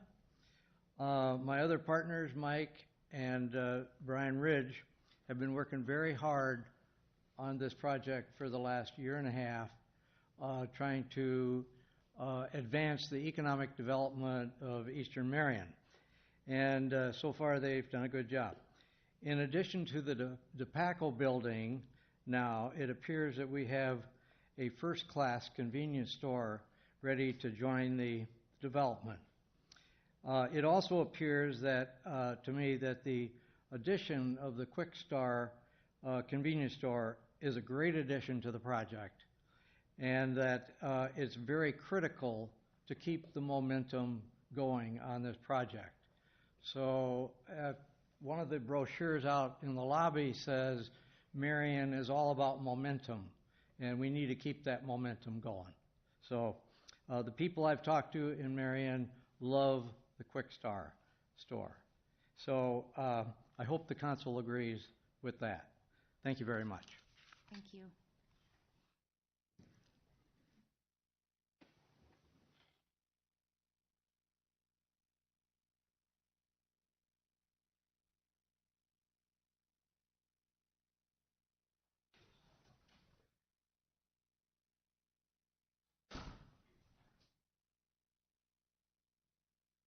My name is Joe Cruiser. My address is 1920 43rd Street Court in Marion. I'm a business owner here in town, own a couple businesses, run an excavating company. I feel the Quick Start is a great match for the community. It seems like sitting in the back, one of the issues is EFS. I was involved in a city project a couple years back of the water storage facility on Echo Hill. I did that project as a subcontractor for NatGun, who built that million-gallon water storage facility there. And that structure actually has EFS on it that looks very good. And I brought a picture off my phone on Google Maps. We'll try to get, that's the structure right there that's on Echo Hill, north of the Linn-Mar School up there.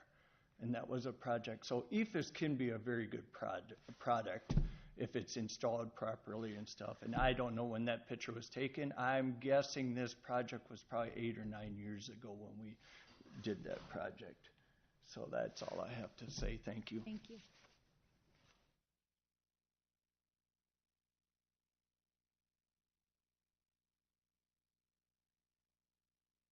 Good evening, Council and Mayor Pro Temp. Steve Luke, 1985 Geode Street, Marion. I don't know how many years, about 15 years ago or 12 years ago, decided that gas prices were too high, and so we went out and bought a diesel car. What we did, there's a big growing pains with diesel. They don't like winter when it gets really, really cold. And the one gas I always can count on to keep my diesel from gelling is a Quick Start. And right now, I got to drive into Cedar Rapids across town to get it. So it would be nice to be able to get it right here in town. That's all I got to say. Thank you. Thank you.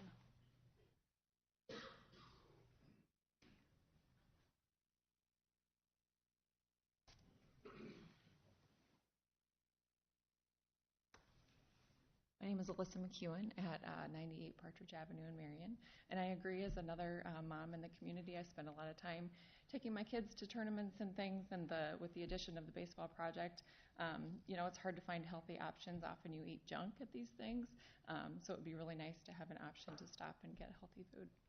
Thank you. Thank you.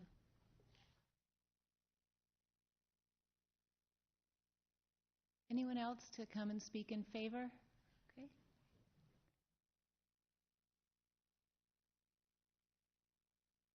Most. Jim Anksman, 1175 Bedford Court in Marion. Just a stat and an observation from the P&Z meeting. The building's $4 million, 40 new jobs, so that wasn't brought up yet. So the other thing is that what I found with the Planning and Zoning Commission is that they had the same questions about the roof, but they overlooked the roof because of the company and because of the fact that it would be a great addition to that development. Thank you. Thank you.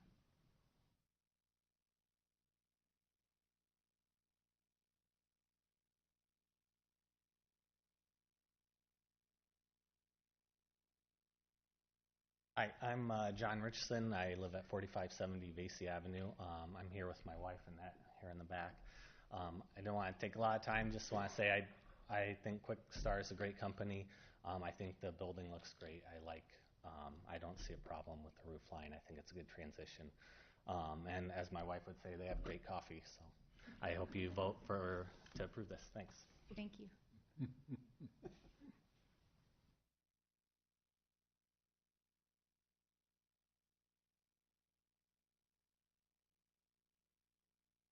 Anyone else in favor? To speak in favor? Okay. He's coming up.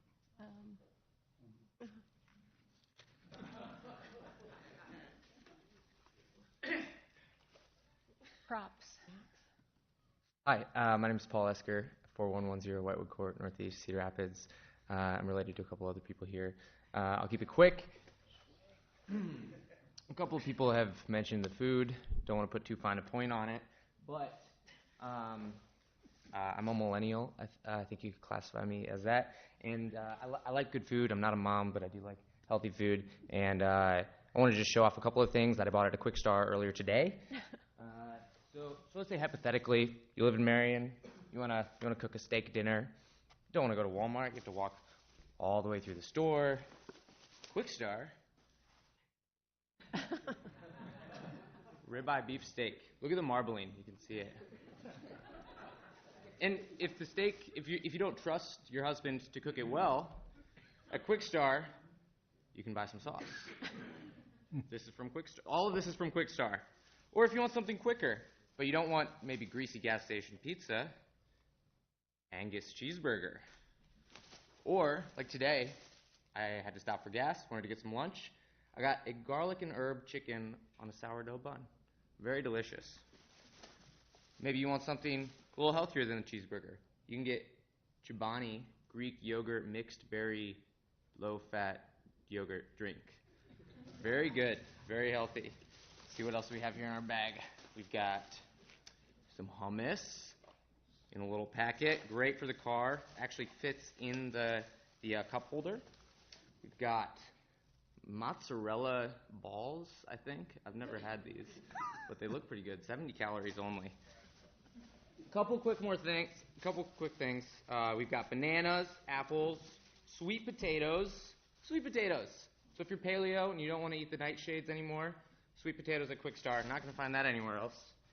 And then a couple more quick things. Organic baby spring mix. It's grocery store quality right there. Well, not anymore because it's been in my car all day. And organic eggs. So there's a lot of really good stuff at Quick Star. I think it's really good. I hope you support it. Thank you. Man, at first I thought you were bringing treats up for everybody since it was such a late meeting. Now you got everybody hungry. I will just leave that. I'll fire the grill up, so, you know. Yeah, that's Anyone else in favor that wants to come up to the mic? Okay, is there anyone who would like to come up and speak against this project? Or has any questions for clarification? Not speaking against. Gotcha.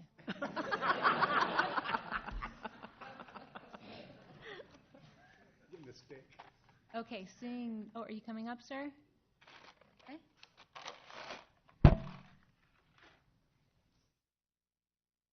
Good evening.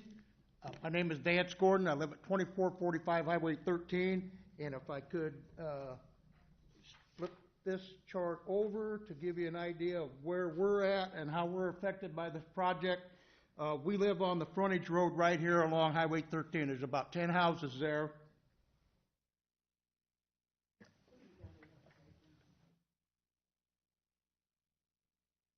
This is the old drawing when the putt-putt golf courses are. Thank you. So again, this is the trailer court. This is the road that we live on. We're the second house north here. It doesn't show in the photo. The Quick Star is going to lay approximately in this lot area right here.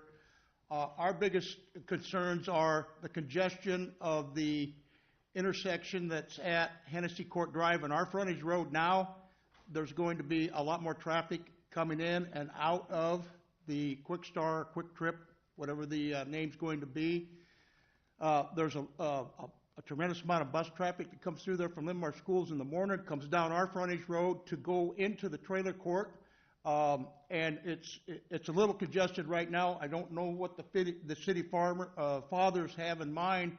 Will there be street lights there eventually for 13 and... I believe we've done, this is out to DOT. Can someone speak on that from staff regarding traffic studies and what's coming? Please. There will be a traffic signal that's installed at Hennessy and the highway. There was a $500,000 grant that we received from the DOT. That will probably help considerably.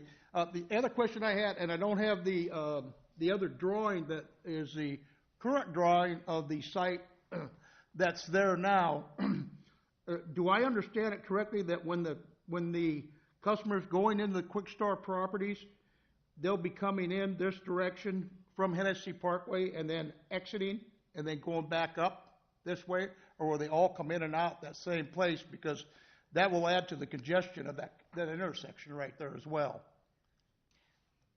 Tom, do you know about the in and out flows specifically to that? There was the site plan was located up there. I don't know. I think someone may have picked it up. Yeah, it's not here now.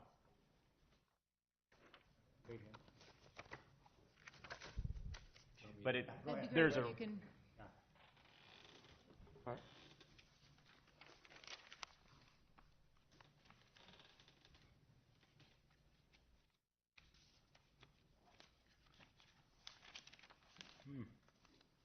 They did all disappear. Here's one, doesn't show, sorry, it doesn't show everything perfectly, but. How do you? Wade, would you just give your name again for the record so we know who else is up here? Wade Dumont with Quick Star. Thank you. And yes, there is, it's a right turn in only right here, and all the rest of the traffic, the exiting traffic has to go back further so that the stacking is taken care of, so it's further away from the intersection. All right. I thought it looked that way from the drawing, from the rendering that we saw. That's basically our concerns. Currently, in our neighborhood, directly across the street of the intersection of 13 and 151 and Business 151 is a Murphy's gas station. About 500 yards east is a BP gas station, and between the two is a Casey station, all offering some sort of convenience storage options as well. And I'm sure that the partners in this project are all will make good partners for the community.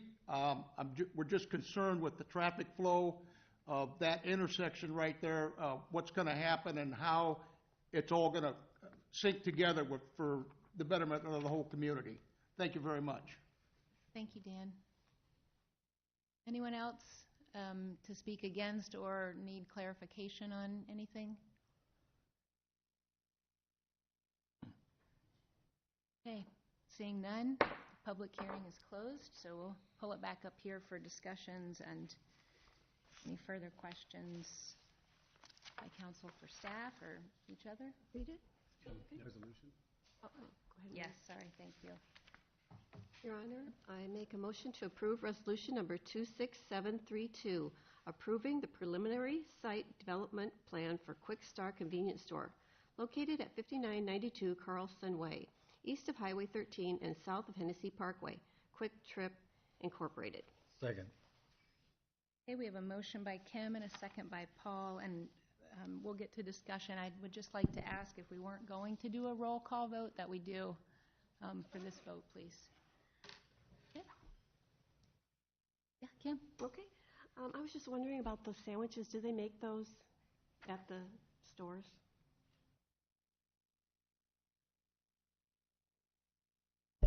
Wade Dumont with Quick Trip out of La Crosse. Yes, we have also fresh food delivery daily. We have a commissary on bakery lines, on dairy, ice plant, pizza lines, donut lines in La Crosse, and so we deliver fresh food daily. Oh, okay, but you don't make anything? We'd have a kitchen on Okay. site. Yep. Okay, very good. Thanks. Also, I think this is a quality tenant, and I understand the whole brand. The building is your brand, So, and I usually, staff usually, their recommendation weighs heavily on my vote, but I feel like I'm going to, vote for this time. And I'm hoping Zach Johnson will be at the ribbon cutting for the hotel. So. I can't promise that, Okay. but I'll work on it. I've made a lot of comments in the past that I am a strong proponent of design standards. That will not change. And I've had some discussions with the planning department regarding the difference between design standards and design guidelines. I have read the guidelines that are associated with the 13151 project. And I certainly do agree, based upon the way those are written, why the comments came from the planning department as they did. This is a deviation. I think the project with here in Quickstar has certainly made some changes and improvements from what the initial plan was. So I think we do appreciate that. We still have a few here that the parking, I think, with some added parking spots gets us a lot closer. But if you look at the whole PD concept, to me that gets us close enough. I think too much signage is an issue. I think eliminating the sign on the south side would be certainly my recommendation. The roof line, I do understand this is your design. This is what you go with in all places. I did go over, I have visited Quickstars in my prior job. I did go out and look at the new one out by the airport. That is a nice looking building. So I do agree upon that. I have one question for Tom as to one of the big issues I have is what is the future direction, what is the future intent of the developers? Are they going to be coming back for exceptions every time a project comes up? So I guess my question to Tom, to follow up on Nick's comment, is with the hotel coming in and the two strip malls, can you confirm that those are generally, as you look at them right now, would be in compliance with these design guidelines? Yes. I've got copies of them if anybody'd like to see them, but both of those do meet the intent of the code as we read it, or intent of the design guidelines as we read it. We had no issues with those. So we didn't have any issue with the DePaco either when it came forward. So I think prior to today, I was one person that was sitting right on the fence line on how I was going to vote. I did a lot of thinking this morning about what are the issues, my key concerns, and I guess I've reached a point, probably got more confirmation from everybody tonight that I think this would be a good project for the city of Marion. Randy, do you want to chime in here? Oh, I would love to. I couldn't find the mute button. Thank you. I just had, I've been on the fence post on this one as well too from the beginning. I do have a background of marketing and retail, and so I had a lot of questions, concerns, listening to people from the general public. But at the end of the day, I also do to come back and say that what is best for our community and what do our people want. And so first off, thank you to Quickstar for wanting to come in and make the commitment to our community. It's been challenging. I know that our city staff, officials, council, as we take a look at building out our city and where it has come from for the last 50 to 60 years, we're going to run into more of these issues and topics, and we are going to probably hold fast to some of these decisions. So I do like it. I have visited these stores. I am a patron of these stores as well too. So I just wanted to throw in a couple cents there, but thank you, and we'll thank you for your time. I said it all Tuesday. Okay. Yep. Okay. I'll just say my main concern on Tuesday was the lack of parking. I'd commented that I'd never been to a Quickstar until last week. I purposely went and checked one out over by Westdale. And I pulled in, and there was no place to park. So that's why I thought, well, they need more parking. So I'm happy to see that you will stripe more parking spots. As far as the sign, that sign on the south side, I guess I don't see an issue with it. And yeah, I guess that was really my main concern with, I'm okay with the design. So I'll just say that they're meeting in the standards that we have in place as a city. They chose to add some extra designs to that development And if they choose to deviate some from that, I don't think that there's an issue with that, as long as it's approved by us, obviously, and it's nothing crazy, obviously. So, and I don't see this as being an issue.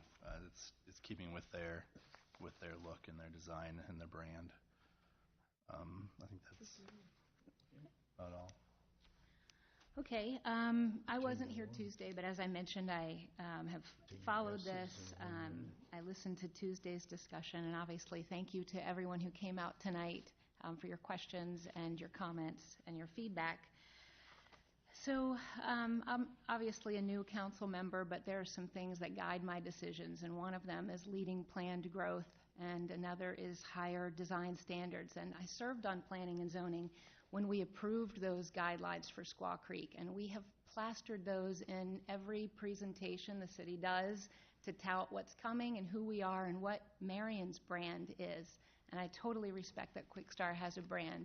And I think it's important that Marion's reaching higher motto and brand and expectations for what's coming in is something that we adhere to and not continue to deviate from each time. And if we want to deviate, then I think we need to be fair to staff and not make them, fight to defend something that we approved as a planning and zoning commission and as a council to then come up here and say, well, this and that, and it's certainly everybody's right to, but if this is going to continue to happen, we need to be very careful, because the Central Corridor standards are just a couple months away from coming through.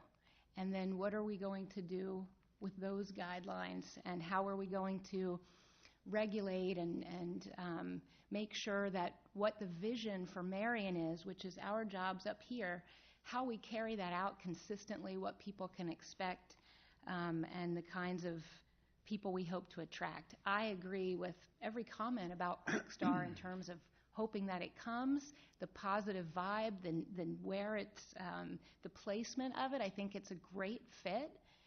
For me, it's just the contemporary design. It's the look that matters, and seeing that you did change your look a couple times in Pella, and I can't remember the other spot.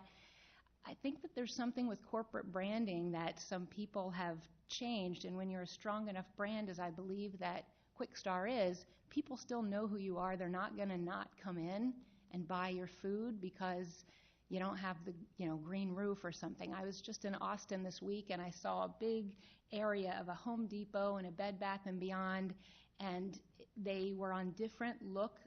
The buildings looked different. There was no orange on the Home Depot whatsoever, but I knew it was a Home Depot because they had their sign and et cetera. So I think it's important, and I understand why you're defending your brand, and I sit up here as a council person defending where I think Marion is trying to go. And when we have a big development and an opportunity to set a tone, I think that this is an important thing. So I would ask, and I do respect the Planning and Zoning Commission. I actually reached out to several of them. Almost half the votes that approved this are people who haven't been on the commission for 6 months yet. And so I think we need to all get together and talk about the future of Marion and get ahead of, that we're all on the same page with this, but guiding my decisions based on what I know, what I voted for, the vision that I see. I would ask Tom that the concessions, the parking, I'm grateful about the parking striping and bringing more in. That's an important part for me. I think Wade mentioned that they would get rid of that third sign. That, I think, is huge. I would ask, because I heavily am relying on what staff recommends, and they recommended disapproval, and I would ask you, Tom, would you still recommend disapproval based on the intent of that area, given the concessions being made, since your initial recommendation? Well, I think really from the very beginning, that not much has changed from the elevation. So it'd be very difficult. Literally nothing has changed from the beginning. There's been additional window, but the form of the building hasn't changed. So it'd be difficult for me. And when I say for me, I mean, I've also representing my staff that's Right. reviewed it and been a part of the process and the review process. And so, it'd be difficult for me to just do a 180 in this meeting based on the elevations that we've reviewed for quite some time. Okay. So I don't think I could come forward and say, yeah, we support it based on the changes. Okay. But I will say that from a staff perspective, we've got no issues with QuickStar, Right. the brand, the issues. I mean, my job is to review it against the ordinances and processes that are in place, guidelines or standards. We're going to review this. The next project we'll review just like we did this one and bring it forward. As I mentioned on Tuesday, the Planning Commission is the district court. You guys are the Supreme Court. If staff's going to argue or make representation of how we review the project, we do it as we see it, and we project it forward. Planning Commission recommended approval, and that recommendation comes forward. I'm only highlighting the differences because we really don't difference all that often. So, Right. So don't. I guess my point about this is that we have to look at the guidelines and make a recommendation. So if there's changes to that, I mean or there's a desire to deviate from them, that's perfectly within the realm of the process. So. Okay, thank you for that. Just wanted to ask because a lot has transpired, and again, I do appreciate some of the changes that have been made, but I think the overall contemporary design feel, which is the vibe running through that voluminous standards document, is not met. I would also just want to point out that on Tower Terrace, when there were a lot of, we were talking about the bar going in, and everyone was worried about, oh no, what's going to happen there if this doesn't happen? I mean, we're a growing community. We have a beautiful, Parks and Schmidt came in and look at the standard that's been set with that tone going forward and how that develops out. So we have skin in the game. I believe there's some TIF involved in this project. I think if we are going to reach higher, if not now, when? And I would just leave you with, these are not my words, but I think this is really is the epitome of where I'm coming from tonight. And it's the greatest danger is not that our aim is too high and we miss it, but that it's too low and we reach it. So with that, is there anything else before we roll call vote? Yeah, one more comment I would add, at least for everybody in the audience. Our discussion and concern is not about QuickStar. Right. Clearly, they're a premium type of store to have here, and we'd certainly be proud to have them in Marion. Most of the discussion has been about the issue about the design guidelines.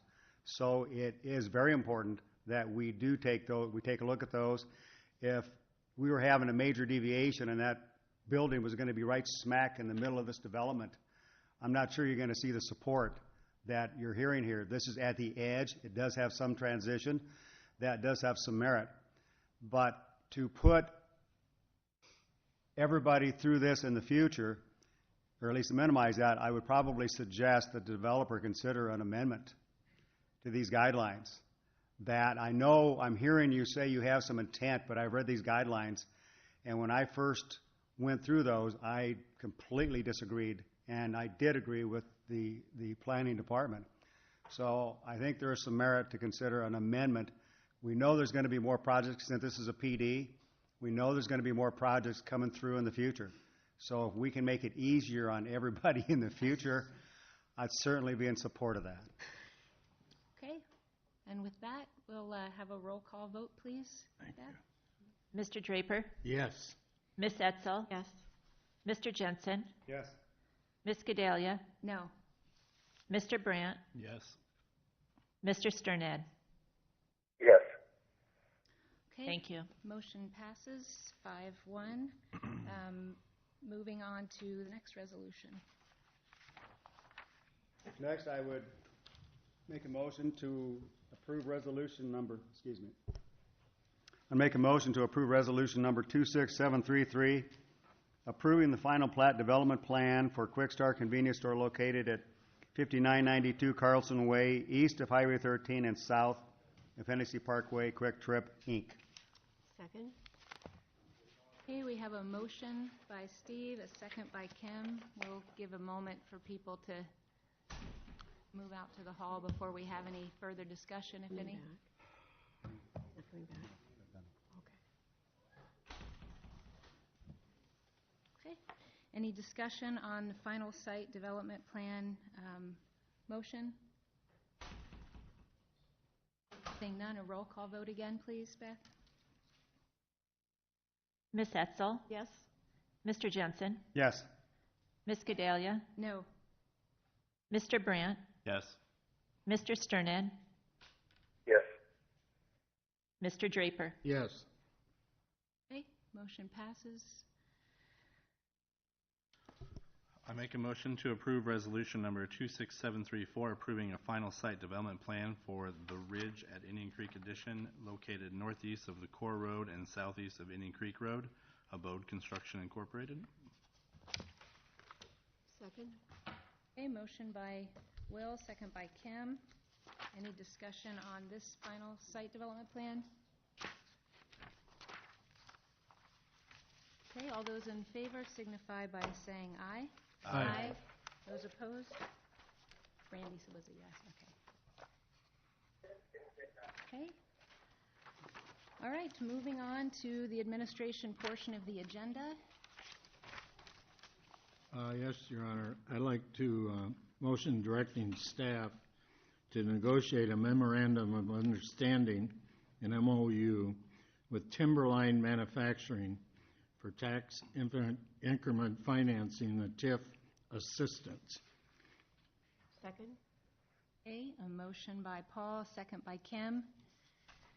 Any discussion? No, there was a presentation. Yep, Timberline is here, and they have some updated, I guess, fly-through renderings that they'd like to show you. Terrific.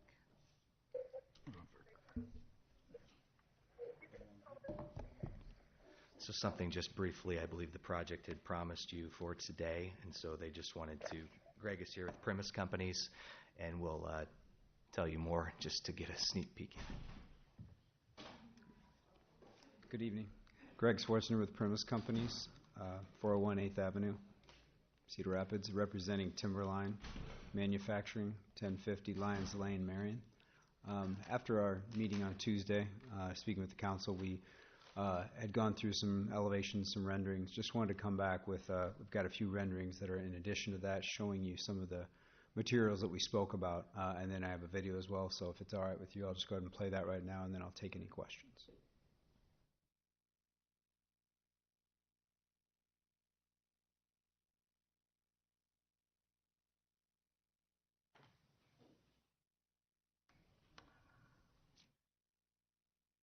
So this is heading south on Blair's Ferry Road.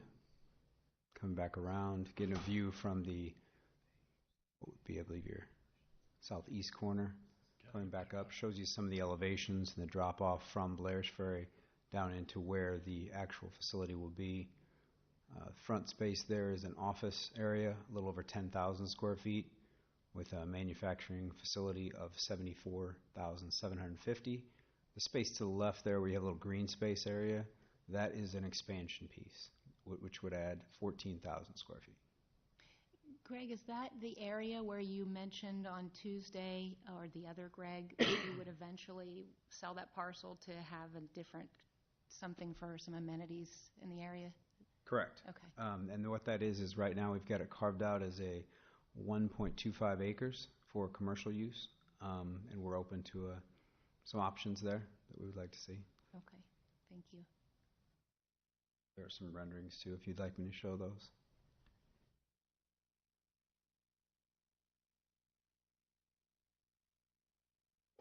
And apparently I'm not going to. Sorry about that. I'm not sure if those are going to pop up. Nope. Any questions regarding the materials? I have a question. Do you have a still picture of the facade that will be visible from Blair's Ferry? When we had spoken about that, you mentioned adding some windows. It's the office face, if you will, of the building. I was just curious. Yeah, and I'm trying to pull that up here, and I apologize. I'm not able to. If I can go back through the video, perhaps I can pause it for you. They gave us a packet. We did, not. yeah, I there should have wasn't been in some. Friday. Yeah, she was not here Tuesday, so wasn't- she didn't get I that didn't packet. receive that, yeah, so I Yeah, there was a haven't- packet Tuesday. Yeah, that had a I picture in took it. everything Friday with me, but. Yeah. Okay. So that did have. You went through the whole Wasn't up here. presentation. Yeah, no, I listened to it, I just don't have the visual. Yeah. I didn't bring that, mine's at home. Oh, excellent, thanks. Oh, it's not going. I'll get you. Towards the back. I have a copy. In fact, for the benefit of everybody That's here, I should probably. That's give about it the to best look I can give you right now. Let me see if I can expand it. It gives you a little feel you. that, Would you? Thank you, you know where it is. gives you a little feel there. I'm curious just about, I mean, I've looked at that lot a number of times. Sure. The elevation change, because the ground is quite a bit higher Yes. on the Blair's Ferry side, especially as you look at it on the left-hand side, so you got quite a bit of elevation change. How do you manage that, or is the building going to be at a quite a bit lower elevation than Blair's Ferry? Yeah, as we're looking at it right now, and we're still working with the civil engineer to get exactly what that level will be. Okay. But from Blair's Ferry Road to where we're planning on putting the foundations, you've got about a 15-foot drop. 15-foot drop? Yes, sir. Okay. Yep. We have also, we're working with the civil, we're working with the city staff. We were discussing, as of right now, there's a couple different potential for the stormwater and sewer runoff. There's 2 gravity potentials. We're not going to have to put a pump station on this. There's a gravity feed that would take it out to Lions Lane. And there's also the potentially we discussed, it's a little bit more expensive, but the gravity feed, which would be towards the trail. And there's been discussion about if Timberline's willing to do that, in addition with the city, there'd probably be a need for that to be included in the incentive package because it's significantly more than taking it to Lions Lane currently. So that outlot is actually going to be at a higher Yes. elevation, quite a bit higher elevation than your building? Yes. Okay. Yep. And is that stone? Yes, that's a stone veneer. And so that it would be going up, I believe, about 4 feet around the base, and then you're going to have it going up to the top of the building around the entrance. You've got a different material there in the blue. They'd like to call it their Timberline blue. Got to the windows, quite a few there. We're trying to get a lot of natural light in there. There will also be, and I'm not sure if I have a shot of it, but there will be natural light. There will be windows in the manufacturing facility as well, as they're looking to get natural light in there. Different material, again, like I said, for the office and for the manufacturing facility. Different colors as well. And how far back from Blair's Ferry is this piece? I know this is the facing piece, but. Sure. I don't have that in front of me, and I'll try and get that to you. I apologize. I know that with leaving the commercial lot there, then that would mark where we would have to have the setback. Right. And so I don't have that information. Right, it was the lot and then the 1.25 acre, or. It's 1.25. That's yeah, correct. Okay. Yep. That's good enough. You don't need Nope, to get that's that all right. And there's, as Greg Irvin, the president of Timberline, spoke on Tuesday, they have a unique situation with parking and having a great need for parking. What we're showing here is over 400 spaces. There are about 215 employees right now, hoping within 5 years. Looks like their goal is to be at about 340 employees. So they're going to add significant number of jobs. Great. They want to have that parking potential, which also some overlap between their 2 shifts. We want to have that for them. So as shown here with the commercial lot, we're at 406 parking spaces, which is, I believe, far exceeds what is necessary for the size of the building. Yep, and this has capacity to grow, correct? Yeah, as I mentioned. Tuesday, I think you said you guys were in the storage units with stuff because you're already overcrowded. This Yeah, they addresses are. all of Yeah, that? Timberline is already struggling. They need this built yesterday, which unfortunately we can't do quite yet. But yeah, there is an expansion. This would get them to, I believe, just shy of 85,000 square feet total, with an expansion of just about getting them up to 98,000 square feet. And that expansion is that green space that I showed to the left from Blair's Ferry. Thank you. Anyone else? I'll just add one more comment that I'm not sure if we did it adequately on Tuesday, but we do thank Timberline for staying in Marion. Yeah, I will. I'm sure that, I think that was passed along. I think Greg was happy to hear that, and he's very excited about this. I know it's been a process where they were trying to decide exactly how to do it, and I think that the new ground-up building is going to be a great addition to the area and great for Timberline as well. It's very efficient for them. Excellent. Nick? So again, just for clarity's sake tonight, what you're being asked to do is direct staff to negotiate the details of what an assistant package would look like. All of this necessary because of our timing with a request to the Iowa Economic Development Authority that will happen the day after the next cycle of council meetings. So it's a pretty intentional process, but nevertheless, we recognize that sometimes with projects like this, you get these requests, and then in the future, the site plans and things like that come through. So we've tried to move forward some of these designs just so that when we're more intentionally looking at site plan in the future, there's not any major surprises. Excellent. Thanks, Nick. Okay. Anything else? All those in favor of directing staff to negotiate the MOU with Timberline Manufacturing signify by saying aye. Aye.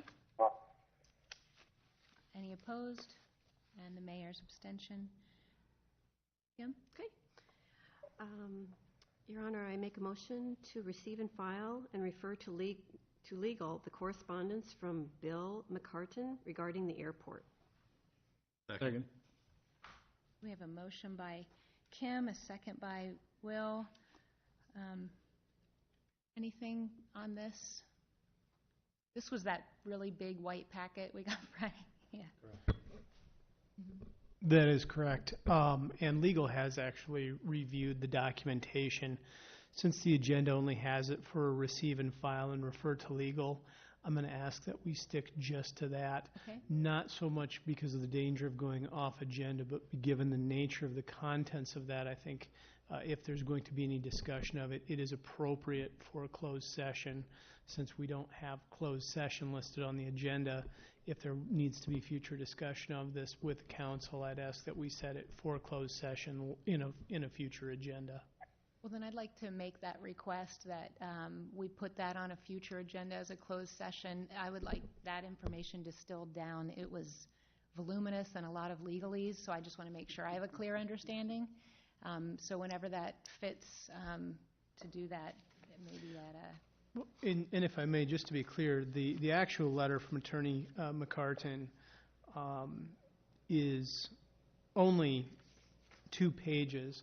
The rest of the packet primarily is prior correspondence, which I believe has already been received and filed. True, but 3 of us haven't Okay. been here, so again, I'm not totally up to speed. I can't speak for Steve or Randy, but I certainly want to make sure I'm familiar with all of these details. Understood. Thank you. Anything else on that? Questions? Okay, all those in favor to receive and file signify by saying aye. Aye. Aye. Any opposed? And the mayor's abstention. At this time, we open the meeting up to the public for any presentations, comments, petitions, etc. Just come up and state your name and address, and the floor is yours. Okay. Seeing none, we'll pull it back up here for council discussion time. Okay. Council discussion time. Start with Will. Or Randy. Or Randy, I apologize. Randy, anything? Given the circumstances, I'll defer till next meeting, but thank you. Okay, thank you. Sorry, what? No, just kidding. Now me, okay. Give a shout out to the Marion girls basketball team for winning state this past week. Congratulations to them. I know it was 26-0, undefeated season.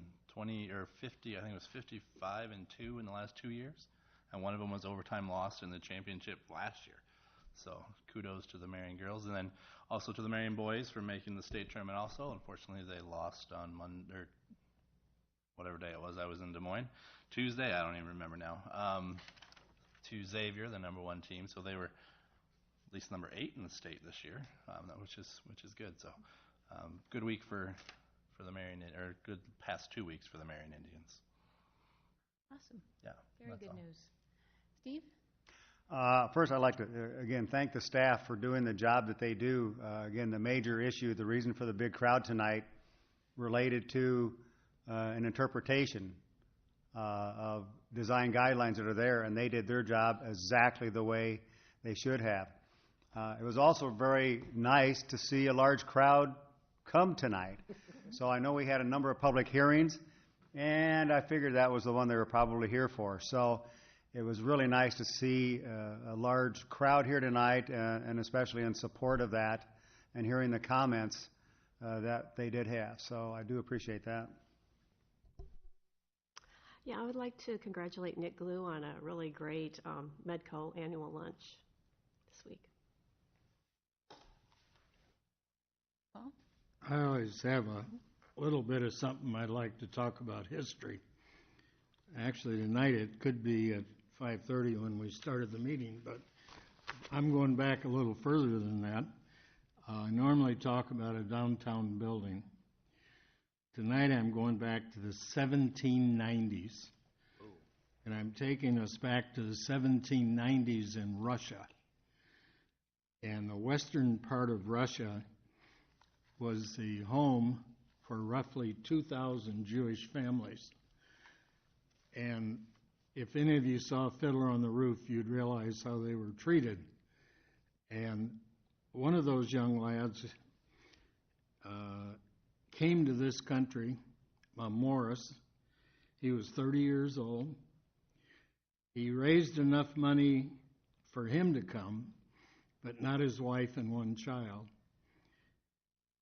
He worked for 2 years in Cedar Rapids building cabinets and housing, and he raised enough money to bring his wife and child here. That family commenced to have 5 other children. They lived in Marion after a while, and they had a gas station in Marion, along with Morris was the guy that would go out and buy things and sell them. That's how he raised his money, other than carpentry. And he and his boys opened a gas station on 5th Avenue and 15th. That happened to be the Lincoln Highway. And they ran that gas station, and they started a little salvage yard in it. And they bought and sold things for a while. And then they started buying land from the railroad. And they bought the land that became Katz Salvage. And Bert and Henry Katz ran that after their father had passed on. And it's truly an American success story. You know, they owned at one time the land between 31st and 26th on the north side of the highway, and if some of you may remember, they had a mobile home park in there, which they later moved to the land they bought off of 35th Street. They developed the shopping mall at 35th, which consisted of groceries, drugstores, a laundromat, a bowling alley, and a car dealership, and later a Hardee's restaurant. Very successful family. I bring all of this up because Bert celebrated his 96th birthday this week.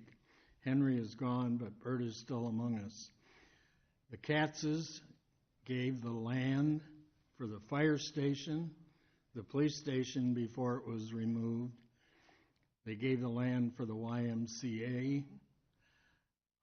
They gave to every church in town for many a year.